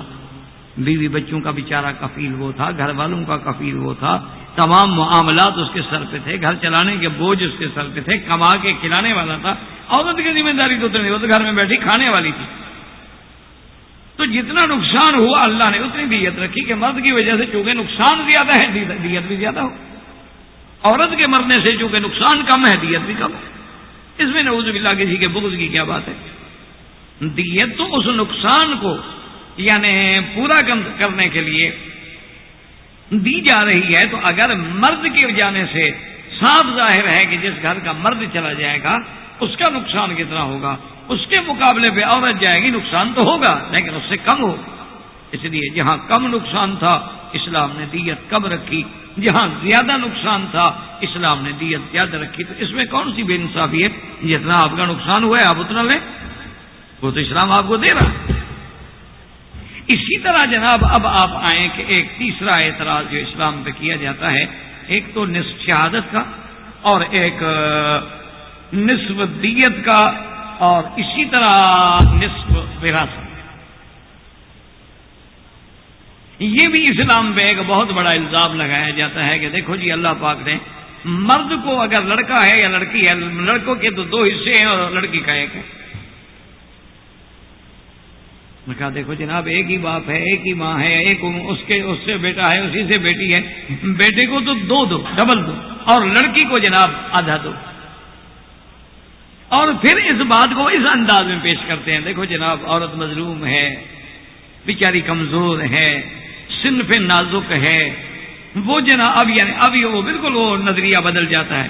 دوسرا نظریہ ہو تو کہتے ہیں نہیں جناب عورت کرکٹ کھیل سکتی ہے، ہاکی کھیل سکتی ہے، ہوائی جہاز اڑا سکتی ہے، ٹرک چلا سکتی ہے، وہ مرد سے کیوں کم ہے؟ لیکن یہاں کیا کہتے ہیں جناب وہ تو بڑی مظلوم ہے، وہ تو صنف نازک ہے، وہ تو جناب ایک لچکتی ہوئی شاخ ہے، وہ تو ایک ایسی ٹہنی ہے جناب ہوا زیادہ لگے تو بیچاری اڑ جائے گی، اڑ جائے گی، تو اس لیے اس کو تو زیادہ ملنی چاہیے تھی وراثت۔ یہاں اب وہ کمزور ہو گئی، یہاں اسلام کی مخالفت کر رہی ہو وہاں تو وہ طاقتور ہو جاتی۔ وہاں وہی جہاز بھی اڑا لیتی ہے، وہاں وہ کرکٹ بھی کھیل لیتی ہے، وہاں فوج میں بھی جا سکتی ہے، وہاں جناب وہ جہاز بھی چلا سکتی ہے، وہاں وہ ٹریلر بھی چلا سکتی ہے. لیکن جب اسلام پہ اعتراض کرا، دیکھو جی آخر عورت ہے، وہ جی یہ نیچر ہے، فطری بات ہے جی، عورت آخر کمزور ہوتی ہے، عورت ضعیف ہوتی ہے، عورت مظلوم ہوتی ہے. تو اب اسلام بھی اس کو آدھا حصہ دے رہا. یوصیکم اللہ فی اولادکم للذکر مثل حظ الانثیین. اس کو جناب سمجھیں. الحمدللہ ثم الحمدللہ اسلام عادل ہے، عدل والا ہے، حق ہے اور صدق ہے، جس میں کسی قسم کا ظلم نہیں. اور ہمارے خدا کی تو صفت یہ ہے کہ وہ ظلم سے پاک ہے. وما ربک بظلام للعبید ان اللہ لا یظلم مثقال ذرۃ. دیکھا نہیں کہ اگر خدا رحمت فرمائے، اس کی ذات، اس کا رحم جو ہے وہ ساتھ میں نہ ہوتا تو کیا اس کا نام لینے والے، اس کا نام بگاڑنے والے، اس کے ساتھ شرک کرنے والے، اس کی ذات پر عیب لگانے والے، نعوذ باللہ اس کی کتاب کا انکار کرنے والے، ان سب کو ختم کر کے بھسم نہ کر دیتا خدا بندے قدوس. کہتے یہ دنیا ہے، ہم نے سب کو پیدا کیا ہے، مخلوق ہے، سب کا حق ہے، کرو اور قیامت میں اپنا بدلہ ہوگا، جیسے عمل کرو گے ویسا بدلہ میں. تو اب جناب سمجھیں کہ وراثت کے اندر اللہ نے عورت کا حصہ آدھا کیوں رکھا. سب سے پہلی بات تو یہ سمجھیں کہ اب بچی جب پیدا ہوگی اس کی تمام ذمہ داری باپ پہ. اس کا کھانا پینا، سونا، اٹھنا بیٹھنا، نان، نفقہ، خرچہ، اس کی حفاظت، تحفظ. حتیٰ کہ یہ تو یعنی کافروں کا قانون بھی مانتا ہے کہ جب تک 18 سال کی نہ ہو تو والدین کی ذمہ داری.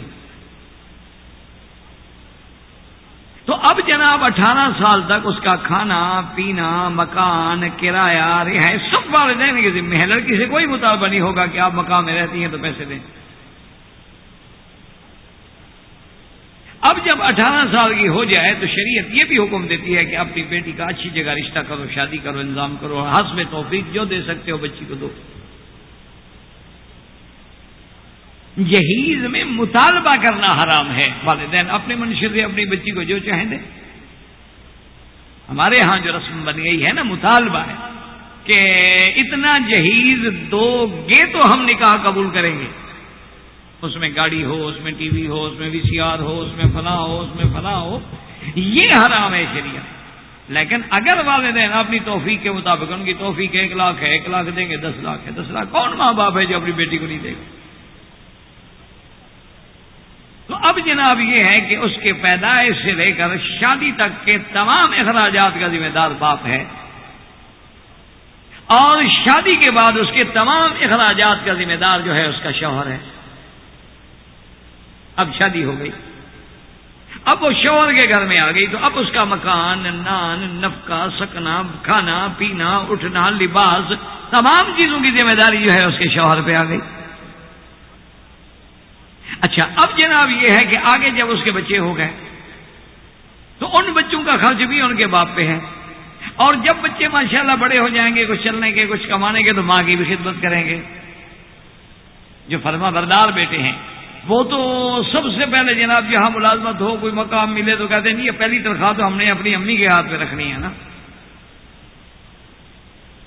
تاکہ ماں خوش ہو جائے، دعائیں دے. تو اب جناب اچھا اب لڑکا جو ہے جناب وہ ٹھیک ہے، جب تک نابالغ تھا، بچہ تھا، ماں باپ کی ذمہ داری تھی. لیکن جب شادی ہو گئی اب اس کی ذمہ داری جو ہے اس کی بیوی کی ذمہ داری بھی اس پہ، بچوں کی ذمہ داری بھی اس کے، اور اگر ماں باپ بوڑھے ہیں تو ان کی ذمہ داری بھی بچے پہ. یعنی اب لڑکی پہ نہیں ہے. لیکن اگر ماں باپ غریب ہیں، بوڑھے ہیں، کمزور ہیں، اور بیٹا جو ہے ماشاءاللہ ملازم ہے، اچھے عہدے پہ ہے، پیسہ ہے، فرمایا انت و مالک لابیک، حضور نے فرمایا تم بھی اور تمہارا مال بھی، تمہارا سب کچھ جو ہے تمہارے باپ. تم اب اپنے ماں باپ کے نفقے کے بھی ذمہ دار. اسی لیے اسلام نے حکم دیا ہے کہ زکوٰۃ بہن کو تو دے سکتے ہو، بھتیجی کو تو دے سکتے ہو، اپنے اور پھوپھی خالہ والا سب کو دے سکتے ہو، لیکن باپ کو یا بیٹے کو نہیں دے سکتے، بیٹی کو نہیں دے سکتے. کیوں؟ ان کا تو خرچہ تمہارے ذمہ ہے ہی ہے. پھر زکوٰۃ دینے کا کیا مطلب؟ یعنی اگر والد میرا بیمار ہے، غریب ہے، اس کا خرچہ میرے ذمہ ہے. جب اس کا خرچ میرے ذمہ ہے تو پھر زکوٰۃ میں کیوں دوں؟ وہ تو میرے فرائض میں شامل ہے کہ اس پہ خرچ کروں.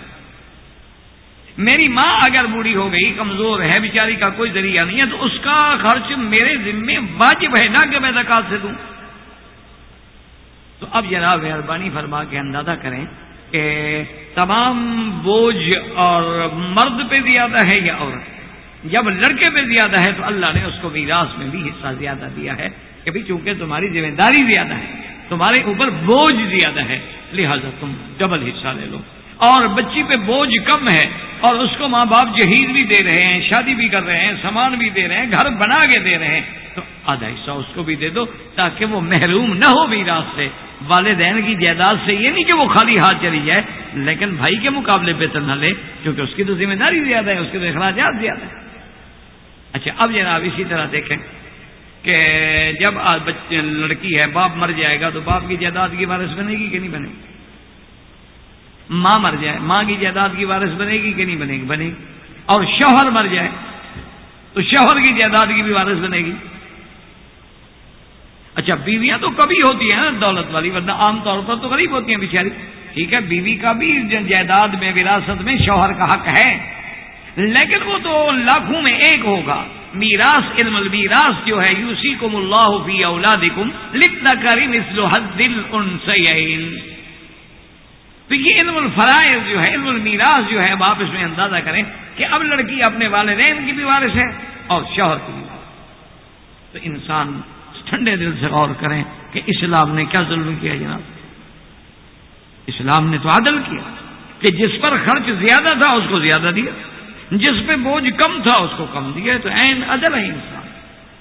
تو اس سے اسلام کو بدنام کرنا، شبہات نکالنے، کیڑے نکالنے، دراصل وہ اپنا بغض باطن ہوتا ہے جو باہر آ جاتا ہے، ورنہ حقیقت یہ ہے کہ آج بھی اگر کوئی اسکالر، آج بھی اگر کوئی مفکر، آج بھی اگر کوئی مدبر اللہ کے قرآن میں عقل سلیم سے اور حوصلے سے بغیر خالی الذہن ہو کے مطالعہ کرے، اس کو ماننا پڑے گا کہ ان ھذا القرآن یہدی للتی ہی اقوم، کہ واقعی یہ قرآن جو ہے سیدھے راستے کی ہدایت کرنے والا ہے۔ اس کو ماننا پڑے گا کہ جاء الحق وزهق الباطل، کہ حق آ گیا ہے اور باطل مٹ گیا ہے، اور باطل ہوتا بھی مٹنے والا ہے۔ اس کو یہ ماننا پڑے گا کہ اسلام کے تمام قوانین، تمام احکام، تمام فرامین جو ہیں عین عدل ہیں اور زمینی حقائق کے مطابق ہیں، اور جن کو قیامت تک بدلنے کی ضرورت نہیں ہوگی، کسی ترمیم تنسیخ کی ضرورت نہیں۔ اب ان احکامات کے بعد اور ان اعتراضات کے مختصر جوابات کے بعد کچھ احکام ایسے ہیں جن کا تعلق صرف عورتوں سے ہوتا ہے۔ اللہ نے ان کی ساخت ایسی رکھی، بناوٹ ہے۔ اسی لیے حدیث مبارک میں ایک بات یہ بھی آتی ہے کہ اللہ نے مرد کو جو پیدا کیا ہے نا، یا انسان کو مرد ہو یا عورت ہو، تو اللہ نے اس کو پانی سے پیدا کیا۔ اللہ نے بار بار فرمایا انا خلقنا الانسان من نطفة امشاج نبتلیہ فجعلناہ سمیعا بصیرا۔ اللہ نے فرمایا کہ ہم نے انسان کو من نطفة، نطفہ کہتے ہیں وہ حقیر سا تھوڑا سا پانی، امشاج کہتے ہیں اخلاق۔ اب اس کے بارے میں مفسرین نے لکھا ہے کہ اللہ نے انسان کو جو پیدا کیا، اخلاق کا کیا معنی کہ نطفہ جو ہے یعنی وہ پانی باپ کا اور ماں کا مل جاتے ہیں تو مزج ہو گیا، اخلاق ہو گیا، ایک دوسرے میں خلط ہو۔ اور بعض علماء نے لکھا کہ امشاج کا معنی ہوتا ہے الوان، ہے مختلف رنگ۔ کیا معنی؟ انہوں نے کہا کہ ان ماء الرجل ابیض غلیظ وماء المرأة اصفر رقیق، کہ مرد کا جو نطفہ ہے، جو پانی ہے، وہ سفید ہوگا اور گاڑھا ہوگا، اور عورت کا جو ہے وہ پتلا بھی ہوگا اور پیلا بھی ہوگا۔ تو اب دونوں میں رنگ ہو گیا، اس کا وہ رنگ ہو گیا، اس کا وہ رنگ ہو گیا۔ اب جب یہ مل گئے، اللہ نے اس کو قرار مکین میں ٹھہرا دیا۔ اچھا اب جو بات میں عرض کرنے والا تھا وہ یہ ہے کہ باقاعدہ یہ کتابوں میں بھی موجود ہے کہ اب یہ دو نطفے جب اکٹھے ہو گئے، یعنی مرد کا اور عورت کا، تو اللہ کی شان یہ ہے کہ جتنی بچے میں چیزیں قوت والی ہیں، کیا معنی ہڈیاں ہیں، عظم ہیں، اعصاب ہیں، اور طاقت والی جو چیزیں ہیں وہ ساری بنتی ہیں مرد کے پانی سے، اور جتنی نرم و نازک چیزیں ہیں وہ ساری عورت کے پانی سے بنتی ہیں، کہ اس کے بال ہیں، اس کے اندر خون ہے، لطافت ہے، وہ عورت کے پانی سے بنے گا۔ اس کے پٹھے ہیں، اعصاب ہیں، ہڈیاں ہیں، وہ ڈھانچہ ہے، مرد کا بندے کا سٹرکچر ہے، وہ سارا مرد کے پانی سے بنے گا، کیونکہ اس میں اللہ نے الگ قوتیں رکھی ہیں اور عورت کے مسئلے میں اللہ نے الگ لطافتیں اور نزاکتیں رکھی۔ تو ان دونوں میں بھی ایک بنیادی فرق ہے جو اللہ تبارک و تعالی نے رکھا، اور یہ ایسے حقائق ہیں کہ جن کا انکار نہیں کیا جا سکتا۔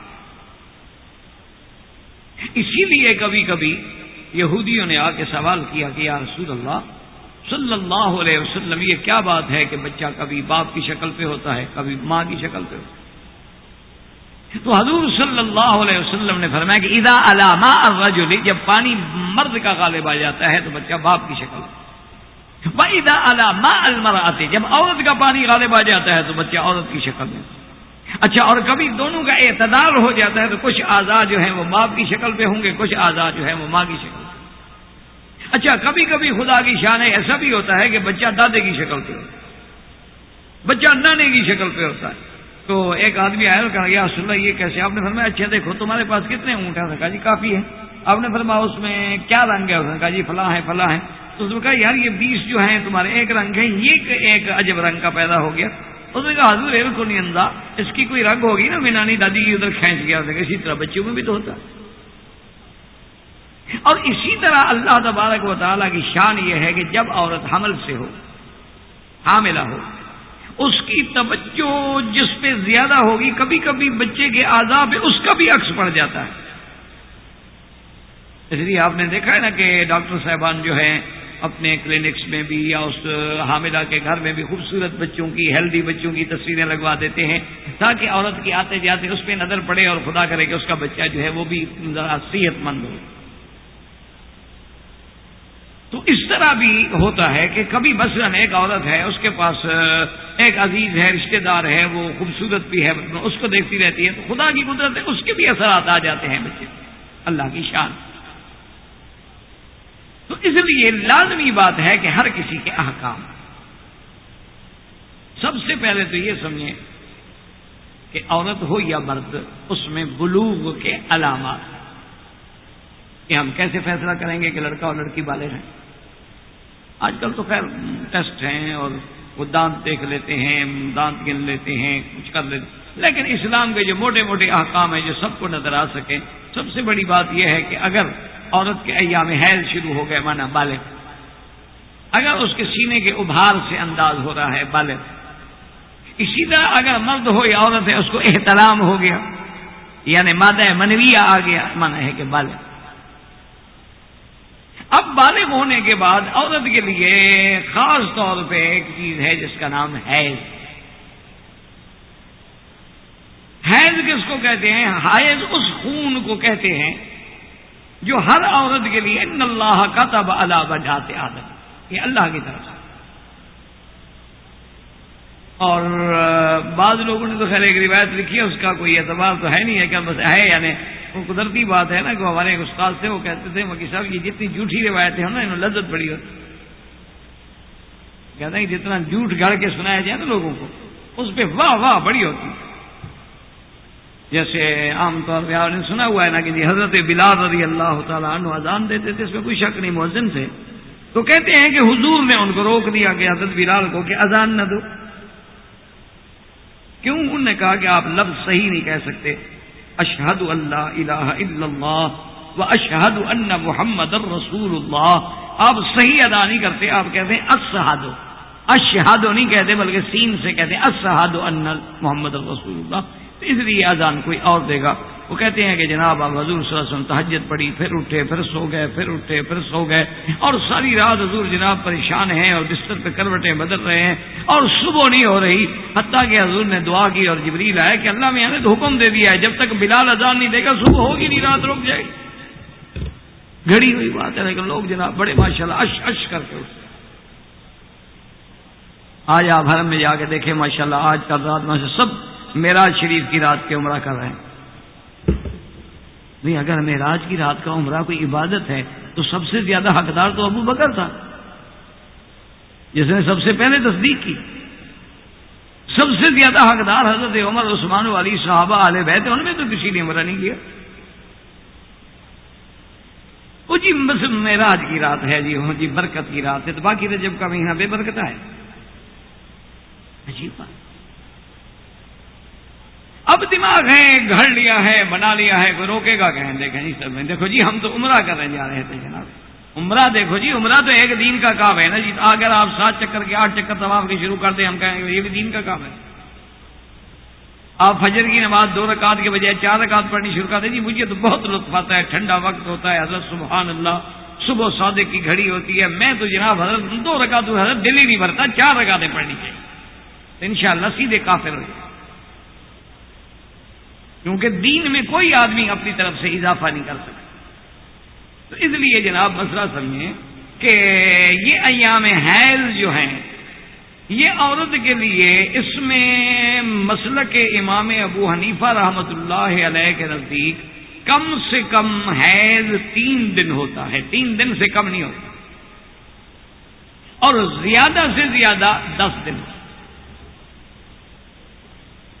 اور اسی لیے میری بیٹیاں، میری بہنیں، خاص طور پہ وہ کنواری بچیاں جو ابھی ابھی بلوغت کے قریب جا رہی ہیں، ابتدا میں کچھ مشاکل بھی ہوتے ہیں، لیکن چاہیے ان کو کہ ان ایام کا خیال کریں اور اپنی ڈائریوں میں، اپنی تاریخوں میں لکھیں کہ مجھے کب ابتداء حیض ہوئی، کب حیض ختم ہوا، کتنے دن میرا طہر رہا، پاکی رہی، اور اس کے بعد پھر کب حیض آیا، کیونکہ ہر عورت کی عادت جو ہے وہ مختلف ہوتی، کسی عورت کا حیض 3 دن ہے، کسی عورت کو 5 دن ہے، کسی عورت کو 6 دن ہے، کسی عورت کو 7 دن ہے، اور 23 دن اس کے پاکی کے رہیں گے۔ تو اس لیے سمجھ لیں کہ کم از کم مدت حیض جو ہے وہ 3 دن ہے، اور زیادہ سے زیادہ 10 دن ہے۔ 10 دن کے بعد بھی اگر خون آ رہا ہے تو حیض نہیں ہوگا۔ یعنی ایک بات کو اچھی طرح سمجھ لیں کہ اگر ایک عورت کو 10 دن کے بعد بھی خون آ رہا ہے تو اس کا معنی یہ ہے وہ استحاضہ ہے، وہ بیماری ہے، وہ حیض نہیں۔ اور اچھا یہ بھی ضروری نہیں ہوتا کہ مثلا ایک عورت کو 7 دن ایام حیض کی عادت ہے، پہلے دن خون آ گیا اور دوسرے دن بند ہو گیا، تیسرے دن بند ہو گیا، چوتھے دن پھر آ گیا، لیکن وہ عادت کے مطابق 7 دن اس کو حیض میں سمجھا جائے گا، چاہے خون نہ آ رہا، جو اس کی عادت بن چکی ہے، کیوں کبھی بند ہو جاتا ہے، کبھی آ جاتا ہے، کبھی بند ہو جاتا ہے، کبھی آ جاتا ہے، تو اس کے 7 دن جو ہیں وہ پورے حیض کے سمجھے جائیں گے۔ یہ نہیں سمجھا جائے گا کہ جناب مجھے آج تو نہیں آیا لہذا میں آج پاک ہو گئی، نا، جتنے دن عادت کے ہیں اس کو حیض میں رہنا ہو۔ اور اسی طرح یہ بات بھی یاد رکھیں کہ جب عورت حیض میں ہو تو گویا نماز اس پہ ہے ہی نہیں۔ اللہ کی شان ہے کہ اس کے لیے نماز نہیں۔ کتنی بڑی رعایت ہے، کیوں؟ ایک عورت کو اگر 7 دن کی عادت ہے ایام حیض کی اور 5 نمازیں ہیں روز کی، تو 35 نمازیں اس کو قضا کرنی پڑیں گی، اللہ نے معاف کہ نماز قضا کرنے کی ضرورت ہی نہیں۔ ہاں البتہ اگر وہ حیض کی وجہ سے روزے نہیں رکھ سکی تو روزے عورت کو قضا کرنے ہوں گے میری بیٹی کو۔ کیوں؟ روزے تو سال میں ایک دفعہ آئیں گے نا، وہ تو ہر مہینے میں نہیں ہوتے روزے، وہ تو پورے سال میں ایک دفعہ آئیں گے اور اس کے 7 روزے قضا ہو جائیں گے۔ تو 7 روزوں کا قضا کرنا تو مشکل نہیں ہے، اور یہ بھی پابندی نہیں کہ لگاتار روزے رکھے، بلکہ جب مرضی آئے رکھے۔ یہ بھی ضروری نہیں کہ گرمی میں رکھے، آگے موسم ٹھنڈا رہے ٹھنڈے موسم میں رکھو۔ تو اللہ تبارک و تعالیٰ نے اس کے لیے یہ احکام۔ اور اسی طرح یہ مسئلہ بھی یاد رکھیں کہ حالت حیض میں عورت مسجد میں داخل نہیں ہو سکتی۔ حالت حیض میں جب مسجد میں داخل نہیں ہو سکتی، صاف بات ہے کہ وہ طواف بھی نہیں کر سکتی۔ اچھا اسی طرح یاد رکھیں کہ حالت حیض میں عورت قرآن کی تلاوت نہیں کرتی، حتیٰ کہ فقہاء احناف یہ کہتے ہیں کہ ایک استانی ہے، بچوں کو پڑھاتی ہے، معلمہ ہے، اور ہے بھی معلمہ قرآن کی، اور 8 دن یا 7 دن اس کو حیض کی عادت ہے، تو 7 دن تک وہ بچیوں کو کیسے پڑھائے؟ تو کہتے کنٹرول کر سکتی ہے، بیٹھی رہے، اور وہ اگر غلطی کرنے لگے تو آیت کا پہلا لفظ بتا دیا یا ہجے کر کے بتا دیا یا آیت کے کسی حرف پہ ٹوک دیا تاکہ متنبہ ہو جائے بچی پڑھنے والی، ورنہ پوری آیت جو ہے وہ عورت تلاوت نہ کرے حیض پر، اس کے لیے پڑھنا جائز۔ اچھا بعض علماء، بعض ائمہ فقہا فرق کرتے ہیں وہ کہتے ہیں کہ بھئی اگر عورت جنابت کی حالت میں ہے، کیا مانا میاں بیوی لیٹے ہیں اس کے بعد جنابت ہو گئی، یا عورت کو احتلام ہو گیا سوتے میں، جیسے مرد کو احتلام ہو سکتا ہے عورت کو بھی ہو سکتا ہے۔ اسی طرح حدیث میں ایک عورت نے آگے جب مسئلہ پوچھا تو حیران ہو گئی کہ اب تحتلم المرأة، تو کیا عورت کو بھی احتلام ہو سکتا ہے؟ رسول نے فرمایا عجیب بات ہے، تو اگر عورت کا پانی نہیں ہوتا ہے تو بچہ عورت کی شکل کیسے ہو جاتا ہے؟ جیسے مرد کا پانی اسی طرح عورت کا پانی، جیسے اس میں خواہشات ہیں ایسے اسی میں جذبات ہیں۔ تو اس لیے اب آپ سمجھیں کہ بعض علماء بعض فقہا کہتے ہیں کہ اگر عورت جنابت کی حالت میں ہے تو قرآن نہیں پڑھ سکتی، ایک حرف بھی نہیں پڑھ سکتی، ذکر بھی نہیں کر سکتی، کچھ نہیں کر سکتی۔ لیکن اگر حیض کی حالت میں ہے تو وہ کہتے ہیں ہاتھ تو نہیں لگا سکتی، لیکن اگر یاد ہے تو پڑھ سکتی ہے، اس لیے کہ حیض سے پاک ہونا عورت کے ہاتھ میں نہیں، وہ تو عادت ہے 7 دن پورے ہوں تو بیچاری پاک ہو، لیکن جنابت سے پاک ہونا تو اس کے اپنے ہاتھ میں نہ، اٹھے جائے حمام میں غسل کر لے السلام علیکم فارغ ہو گئی۔ اس لیے بعض علماء جو ہیں حیض، نفاس اور جنابت میں فرق کرتے ہیں، لیکن حنفی مسلک میں وہ کہتے ہیں کہ جناب بالکل نہیں، یاد بھی نہیں۔ اچھا، اب تمام ائمہ کے نزدیک عورت اگر حیض میں ہے تو وہ ذکر کر سکتی، عورت اگر حیض میں ہے تو وہ اپنے وظیفے شریفے جو ہیں وہ بھی یاد پڑھ سکتی، عورت اگر حیض میں ہے تو قرآن کا کوئی لفظ بطور دعا پڑھ سکتی ہے، بطور قرآن نہیں پڑھ سکتی۔ اب دیکھیں نا، جب ہم طواف کرتے ہیں تو رکن یمانی سے حجر اسود تک کیا پڑھتے ہیں؟ ربنا آتنا فی الدنیا، تو ہم قرآن نہیں پڑھ رہے ہوتے، گویا دعا مانگ رہے ہوتے ہیں۔ ایک ہے قرآن کو بطور قرآن تلاوت کرنا، ایک ہے لفظ قرآن کو بطور دعا مانگنا، جیسے رب انی مغلوب فانتصر، رب انی مسنی الضر وانت ارحم الراحمین، اور کئی آیتیں ہیں۔ تو علماء نے لکھا کہ حیض کی حالت میں عورت ذکر بھی کر سکتی ہے، اور عورت درود بھی پڑھ سکتی ہے، اور اللہ کا نام بھی لے سکتی ہے، اور سبحان اللہ والحمدللہ یہ بھی پڑھ سکتی ہے، اور حتیٰ کہ بعض آیتیں جو بطور دعا پڑھی جائیں اس کا بھی عورت کو پڑھنے کی اجازت۔ اسی طرح میری بیٹی یہ دیکھ لیں کہ اگر مثلا اللہ آپ کو نصیب کرے، آپ میقات پہ آئی ہیں، آپ حج پہ آ رہی ہیں، آپ عمرے پہ آ رہی ہیں، اگر میقات کے آنے سے پہلے یا میقات پہ عورت کو حیض آ گیا، عورت کو اگر حیض آ جائے تو یاد رکھیں کہ اس میں بہت ساری ہماری بیٹی آتی ہے، بڑی روتی ہے مجھے حیض آ گیا اور میرا حج خراب ہو گیا اور میرا عمرہ برباد ہو گیا اور میری مدینے میں زیارت نہ ہو، یہ جاہلیت ہے۔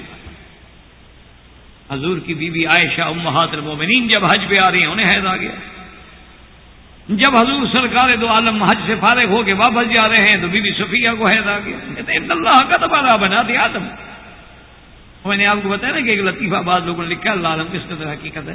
وہ کہتے ہیں کہ بی بی حوا نے آدم علیہ السلام کو کہا تھا نا جنت میں کہ اس درخت کو ذرا چکھ لیتے ہیں، تجربہ تو کرے، ٹیسٹ تو لینا، تو سبب وہی بنی۔ تو چونکہ سبب آدم علیہ السلام کا وہ بنی اور آدم علیہ السلام کو بھی جنت سے نکلنا پڑا، تو اللہ پاک نے فرمایا کہ اچھا ہم بھی پھر تیری بچیوں پہ ایسا حالات رکھ دیں گے، کبھی حیض میں روئے گی، کبھی نفاس میں روئے گی، کبھی بچہ پیدا کرنے میں روئے گی، تو نے جیسے میرے آدم کو رلایا ہے نا، روتی تم بھی رہو، تاکہ اللہ نے اس پر بطور سزا کی یہ چیزیں لازم کر دی ہیں کہ آدم علیہ السلام کتنا عرصہ روتے رہے، ربنا ظلمنا انفسنا ان لم تغفر لنا وترحمنا۔ انہوں نے کہا کہ یہ جو تم نے مشورے دیے تھے نا ہم درخت چکھنے کے، تو اس کی صلہ یہ ہے کہ تم 9 مہینے بچے کو اٹھاؤ، پھر ولادت کے وقت بھی روتی رہو جب تک زیادہ فریاد نہ کرے۔ کہتے ہیں ابھی درد پورے شروع نہیں ہوئے، ابھی تھوڑے تھوڑے سے درد ہیں، تو اللہ نے وہ دردیں اس کے کھاتے میں ڈال دی ہیں کہ ساری زندگی یہ بھگتنی پڑے گی۔ تو بہرحال اللہ عالم، مجھے تو کوئی حدیث نہیں ملی، بہرحال کتابوں میں ایسے میرے خیال میں لطیفہ ہی ہے۔ بعض لطائف بھی بنتے ہیں نا جی، اللہ تبارک و تعالیٰ معاف کرے، کچھ مولوی بناتے ہیں، کچھ واعظ بناتے ہیں، کچھ نعت خواں بناتے ہیں، کچھ ذاکر بناتے ہیں، کچھ پیر بناتے ہیں۔ اس کے بغیر کام چلتا نہیں، اصل مشکل یہ ہے، یہ پیری والا دھندا جو ہے نا، یہ جب تک اس میں مکر نہ ہو کام نہیں چلتا۔ ہمارے والد صاحب کے استاد تھے سہارنپور کے، وہ فرماتے تھے مولوی خیر محمد کہ دولت کمائی مکر سے اور روٹی کھائی شکر سے، جب تک مکر نہ کرو شکر سے روٹی نہیں کھا سکتے، پھر تو بے بھوکا رہنا پڑے گا۔ تو اس لیے عرض یہ ہے، میں عرض کر رہا تھا کہ علماء نے لکھا ہے کہ ایام حیض میں اگر عورت میقات پہ آ جائے، عورت غسل کر لے، اور غسل جو ہے یہ پاکی کے لیے نہیں ہوگا، بات کو سمجھیں، کیوں آپ تو حیض ہے، یہ غسل ہوگا صرف صفائی کے لیے کہ بدن کو صاف کرے، اور غسل کرنے کے بعد نماز نہ پڑھے لیکن لبیک اللہم لبیک لبیک لا شریک لک لبیک اپنا تلبیہ پڑھے، مکہ شریف میں آئے، اپنے مکان پہ بیٹھی رہے، اپنے آپ کو احرام میں سمجھے کہ میں احرام میں ہوں باقاعدہ، نہ بال توڑے، نہ کنگھی دے، نہ خوشبو لگائے، نہ خامن سے بے تکلفی کرے۔ جب اس کے ایام گزر جائیں اب فارغ ہو کے غسل کر کے، اور غسل بھی سادہ پانی سے یا ایسے صابن سے جس میں خوشبو نہ ہو، اگر خوشبو والا صابن استعمال کرے یا پرفیوم استعمال کرے یا یونیکلون استعمال کرے تو پھر تو دم دینی پڑ جائے گی۔ اچھا اب جناب وہ پاک ہو کے غسل کر کے، یہ نہیں کہ پھر مسجد عائشہ جاؤ، اس کا وہی عمرہ باقی ہے، وہی نیت باقی ہے، جا کے طواف کرے، 2 رکعت پڑھے، صفا مروہ دوڑے، اور اس کے بعد اس کے احکام جو ہیں وہ مکمل ہو جائیں گے۔ وما علینا الا البلاغ وآخر دعوانا ان الحمد للہ رب العالمین۔ الحمد للہ وکفا والصلاة والسلام علی خاتم الانبیاء سیدنا محمد المصطفى وعلى آلہ المجتبى۔ برادران اسلام، واجب الاحترام بزرگوں، دوستوں، بھائیوں، عزیز نوجوانوں، اسلام اور عورت کے موضوع پر اس سلسلہ درس میں الحمدللہ کافی مواضوع پر بات ہوئی، اور سابقہ درس میں مسئلہ حیض پر بات ہو رہی تھی۔ حیض اور نفاس،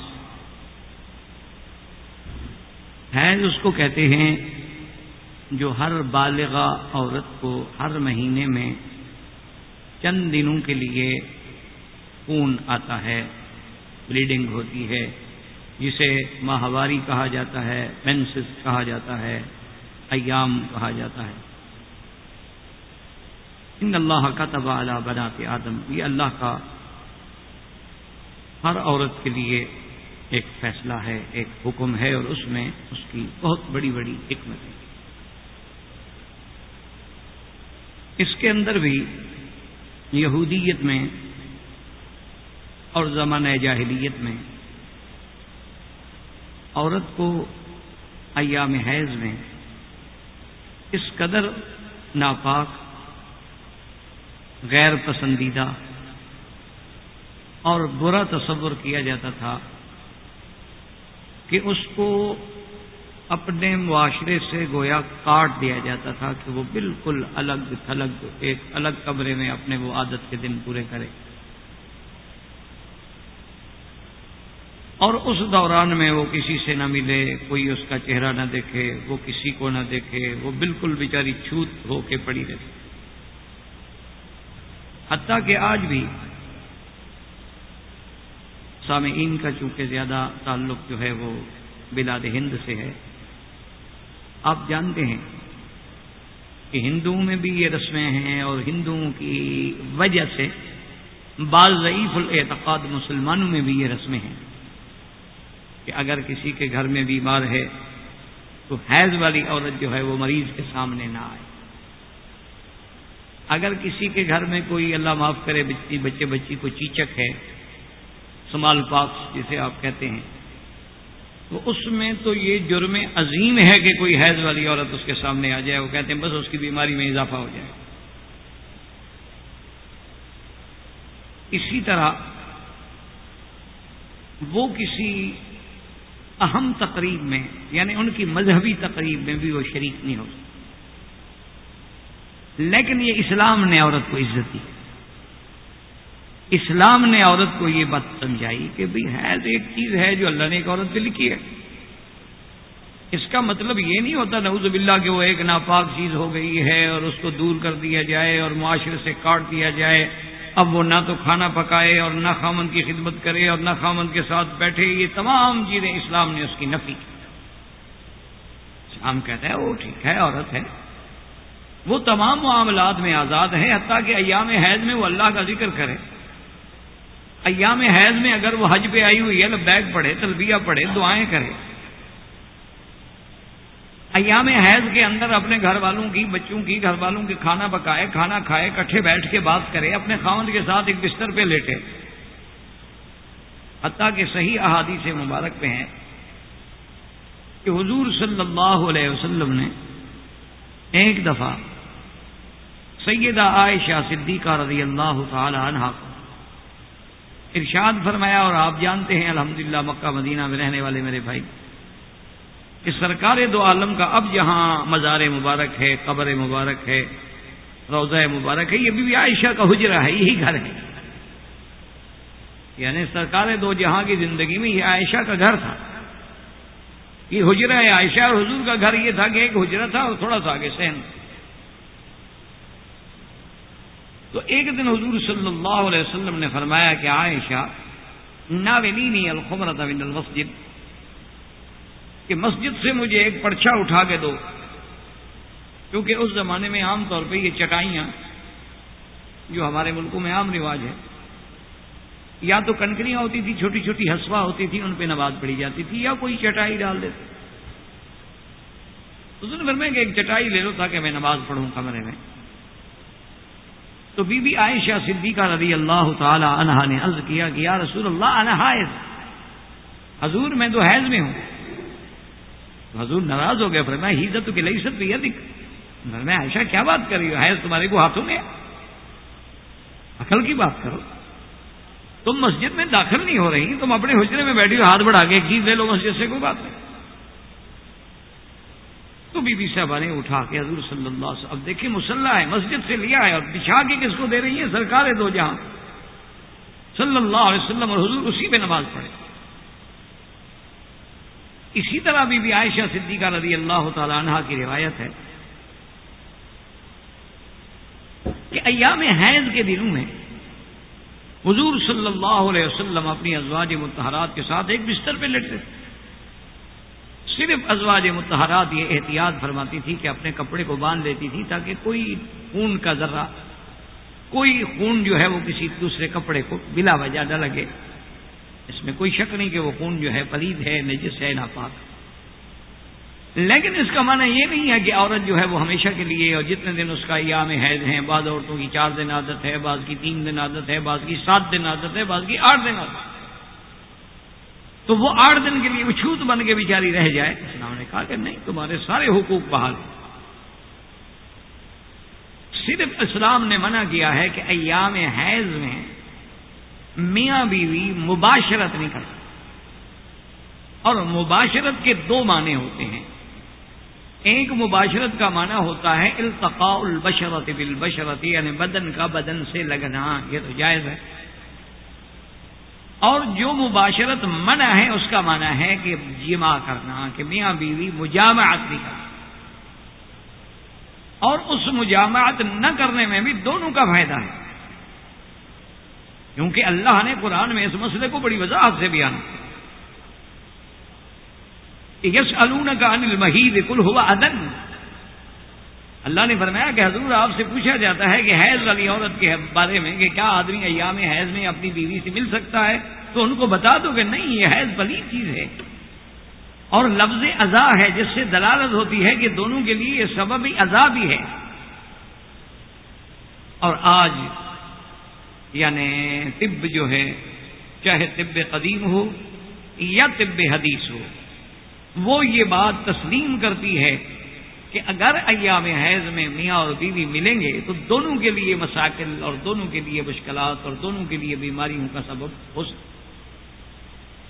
اسی سے آتشک پیدا ہوتی ہے، اسی سے سوزاک پیدا ہوتی ہے، اور یہی وہ حیوانیت ہے جس سے آج ایڈز تک لوگ پہنچے.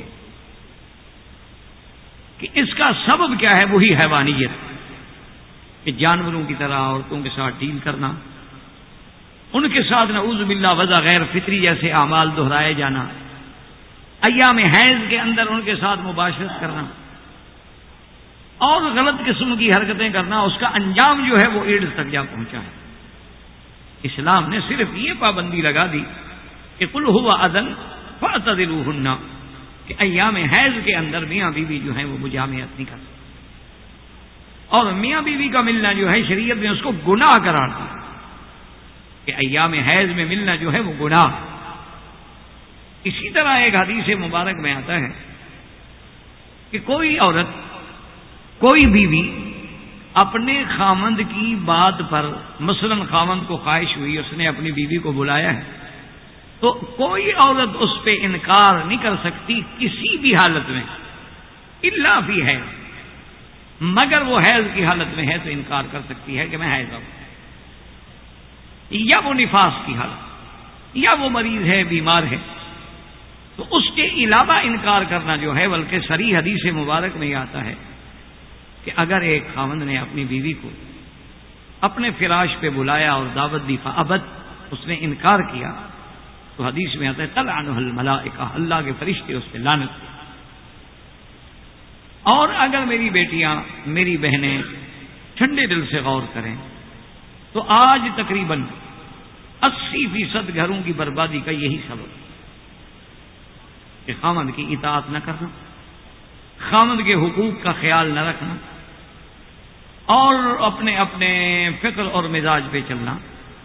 حالانکہ اگر ٹھنڈے دل سے سوچیں تو اگر عورت کھانا پکا کے دیتی ہے بڑی اچھی بات ہے، یہ اس کی خدمت ہے، یہ اس کی اعانت ہے، یہ اس کے گھر کو آباد کرنے کا ایک بہت بڑا احسان ہے۔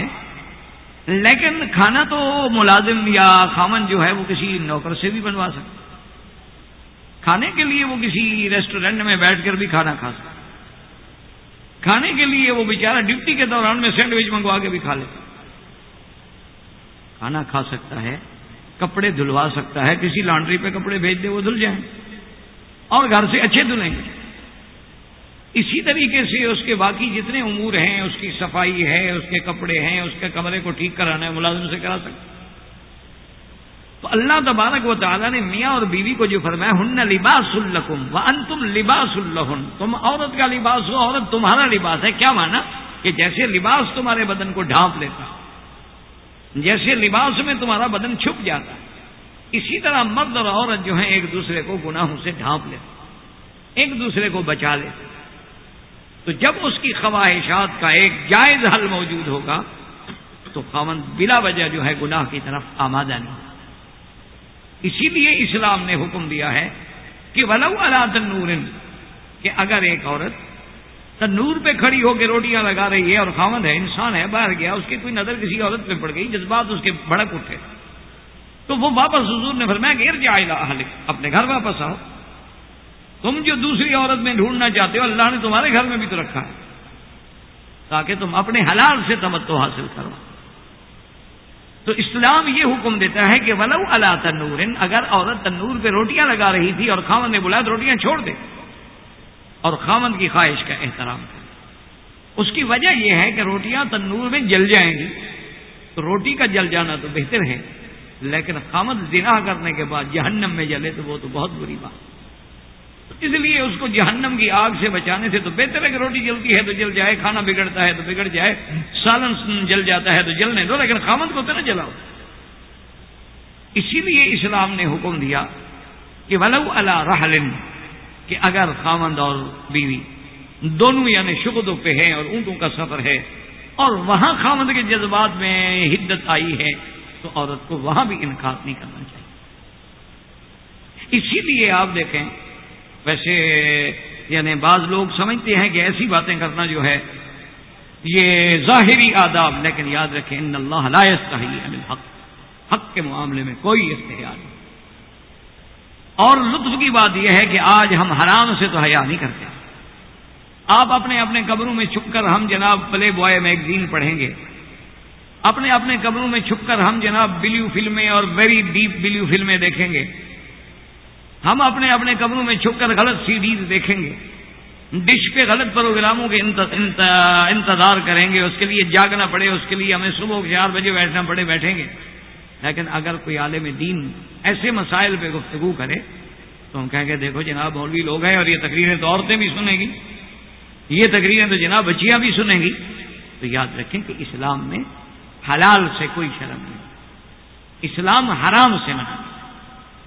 اسی لیے اللہ تبارک و تعالیٰ کا ایک نظام دیکھیں کہ اللہ تبارک و تعالیٰ نے عورت کو حکم دیا ہے کہ اپنے خاوند کے جذبات کا اور خاوند کے خیالات کا احساس۔ اب یہ بھی مسئلہ ہے کہ اگر خدا نہ کرے، خدا نہ کرے، خدا نہ کرے کوئی آدمی حالت حیض میں بھی ابھی بھی مل بیٹھے تو اس کے لیے بھی اسلام کا حکم ہے کہ وہ توبہ کرے، اور یہ دیکھو کہ کیا ابتداء حیض میں ملا ہے یا انتہاء حیض میں ملا ہے، یعنی جب حیض شروع ہوا ہے اس وقت میاں بیوی کی ملاقات ہوئی ہے، یہ جب ختم ہونے والا تھا آخری دن تھے اس میں ملاقات ہوئی ہے، تو حکم ہے کہ اگر ابتدائی ایام ہیں تو زیادہ خیرات کریں۔ بعض روایات میں ہے کہ 1 دینار صدقہ، اور اگر آخر ایام میں ہیں تو نصف دینار صدقہ کرے، اور سب سے بڑی بات یہ ہے کہ وہ توبہ کرے اور استغفار کرے کہ یہ گناہ ہے۔